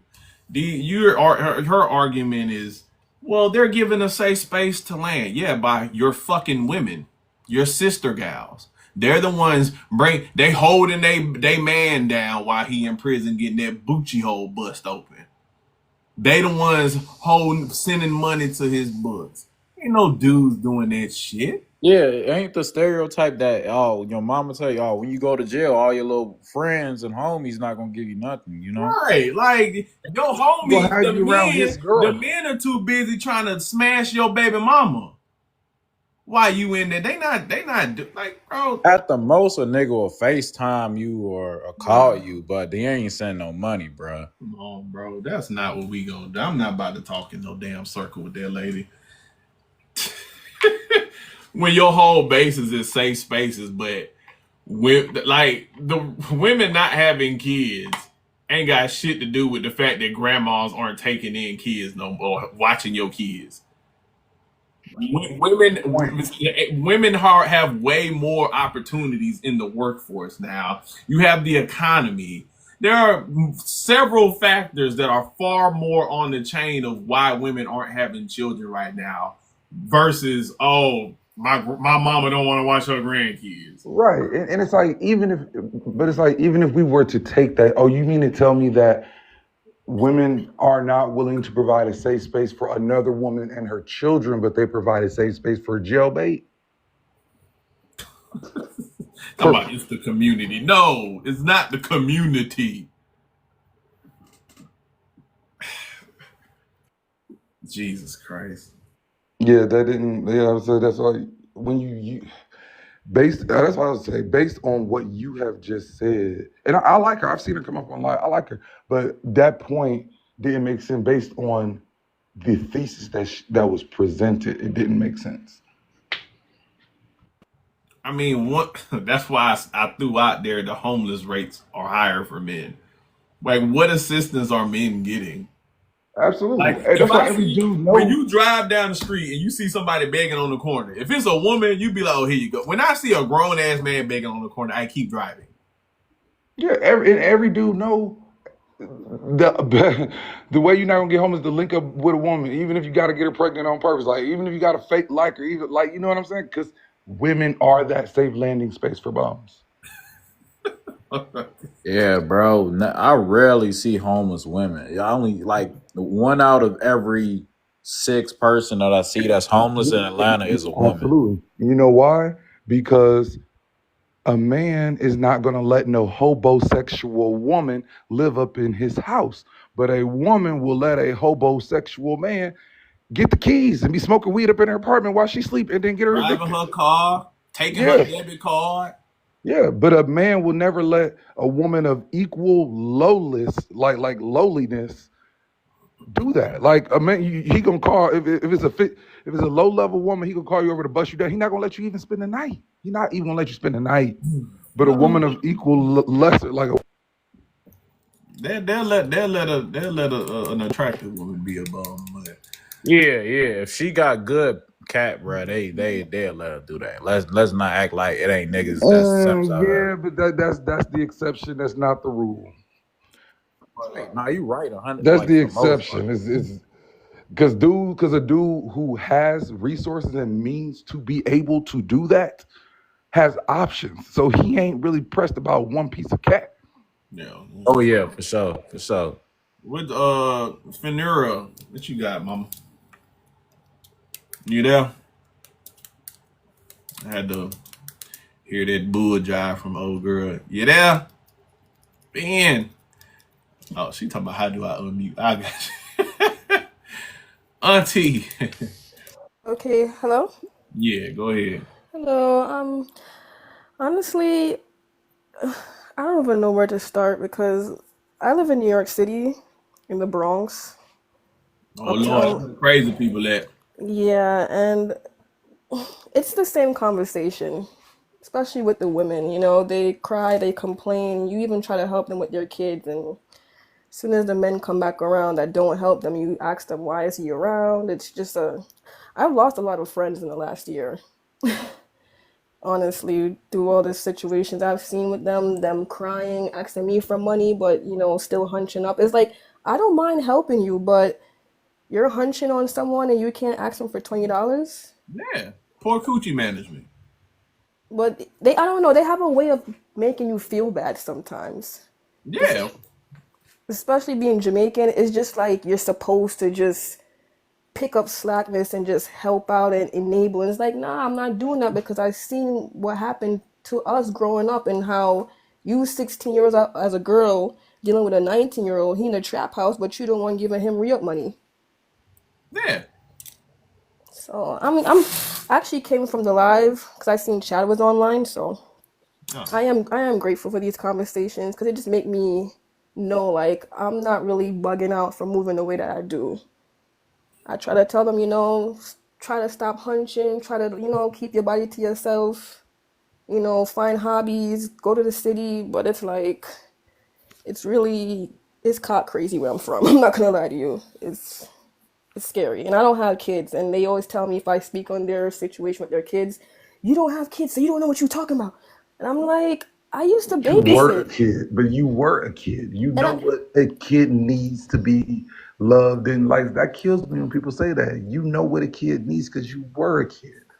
the same girl that said that to me, from like her baby was born until like the age of 1, between her and her mother, we were watching her daughter the most. Her Oh mother no, trusted but me. she said don't nobody watch people kids. Yeah, I used to cancel my plans and everything to watch the baby because I'm like, I know how you stay. The baby won't be changed the whole day. Like we went to Miami together, and when I gave the baby a shower, you should have.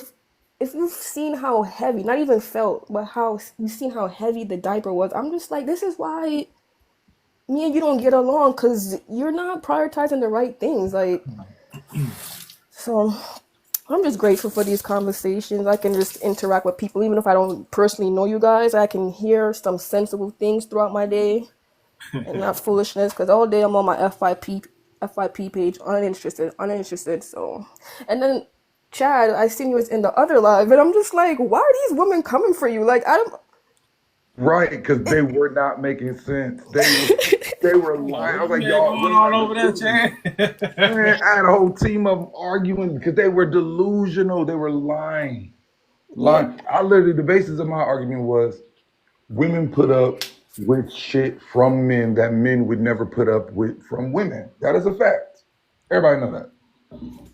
Like as far as like the homosexual thing and you know what I'm saying? Like the stuff that women look, because I was like, y'all are not telling the truth because if y'all were if it was the other way around, then y'all wouldn't be crying about how terrible men treat y'all. exactly. And Like, they were being so condescending towards you, talking about, hold on, I'm not done talking. I'm like, this is the problem with black women. Like, you need to learn how to respect people on these panels and, really have conversations without being emotional and disrespectful. I, you know what happens? I literally, in times like that, it don't be bothering me, but I understand what dudes be saying when they be saying what they be saying. yep. No, me too. And I'm not trying to be a pick me or nothing because I'm always for the girls that want to be better. But they literally proved everyone's point. Like, you're being rude, you're being condescending, you're trying to tell. They end up agreeing with me. Like Yes, that's what I'm like. Are after they y'all? argue with me for 20 minutes straight, they ended up agreeing. Like, And they seem to be older women, like in their 40s. So But you know what though? Like those women, like for the guys that complain about those type of black women, right? I don't know those black women because I don't even associate with those type of black women. Like they're not even on my stratosphere. I don't. They don't. They're not in my. I don't. I got blinders on. They don't bother me because I don't see them, right? Just like the men that the women complain about that do the weird shit, like I don't see them because I don't even associate with men who don't take care of their kids or men who don't, who put hands on. I don't deal with those type of men. So for people to be like complaining like, oh, all these accounts I do, I don't associate with those type of people. I don't associate with mouthy black women who are disrespectful, that can't hold show me an ounce of respect. I don't deal with them. So when guys complain about those type of women, I know they exist, but they don't exist in my reality because I don't deal with them. So it's like a lot of these conversations and these topics boil down to who you allow to take, like who you give energy to in your life. No, it's true. It's like you have a group, a pool of men and women who are the exact same, and they are very loud. And the topics are essentially people from this pool creeping out and having conversations with sensible black people. They're crawling out and arguing against sensible black people, but they are all the same people. They're one of the same, and they climb out this pool. They have conversations with sensible black people about each other. But then when the sensible person tells them, "Hey, I was taught the same shit as you," the trick is we were taught wrong. I'm not even saying that you are wrong. Our teachers were wrong. They still want to argue with you. I'm telling you, the way that I got out was because I changed my thinking. You cannot tell me something that I have not heard before. They get up and then you give them all the time in the world to say the thing, and they say exactly the same thing. They give us the history of all black people like we have never heard it before. Like you literally wasted all this to tell us, and it's just like, motherfucker, you have never once have they ever told us anything that we have never heard before. Motherfucker, I know everything that you know. I was taught the same fucking manual when it comes to being black. And I can tell you that it is wrong. But they don't want to hear that. Yeah, like when you spoke about you can tell how a person was raised when you meet them, and they started to say like, oh well, not everyone was raised and you can't tell a millionaire from a billionaire. I actually agree with you because I can watch somebody eat and tell what kind of upbringing they Thank have. you. That's So exactly. it's like, They try to say, well, no, you can't tell somebody's a millionaire because millionaires don't dress all that. I'm like, you simple bitch. Like I'm not talking about the way somebody dressed. I could tell by the way you order your food, the way you print the wine you select, the way you cut your fucking steak. Like, what the fuck is you talking about clothes for? Like, nigga, that's what I have to deal with. But you know what? Again, they always go to the ultra millionaire shit, right? Nigga, I can tell if you grew up with some fucking sense. Like, I couldn't put my elbows on the table. Like, I took etiquette class, like at church, and I did debutante in cotillion, where you had to waltz and learn table etiquette and shrimp forks and salad forks and wet plate go. I had to do all that shit. I can tell the difference of motherfuckers who did shit like that, just regular people wise. Look at a motherfucker use a knife and fork. Right. It tell you a lot. It tell you a lot. yeah, that's why I really just live life more time by myself, because it's like if you act a certain way in a certain environment, they're telling you code switching, and it's like you can't be like, you have to know when and when not to be in certain places. I'm not about to go to the airport and go crazy and argue with no, it's just there's a time and place, and I don't. You supposed to be able to go be black and ignorant at all times. And twerk everywhere, like they expect you should be able to do whatever you feel like doing, wherever that is, whenever that is, but you are supposed to receive the same treatment, benefits, and service that the people who do not act like that get. It makes no sense. I don't know. So I just focus on me, especially even living in New York. You look at a person the wrong way, they're gonna throw you off the tracks. So you just have to be vigilant. Y'all crazy up there. Yeah, they're crazy. I stay away from New York. Y'all, that's a different breed up there. I agree. But yeah, man, it's excuse me. Crazy times, man. Crazy times. I'm about to wrap this up. But I mean, at the end of the day, yo, the infinite money glitch is forever. And you know, the conversations, specifically this one, is disingenuous. And like you said, Chad, you got two groups of people who are the same people, and when they talk about these conversations, they're talking about each other. But neither side thinks that they're the person the other person is talking about. That's the crazy part.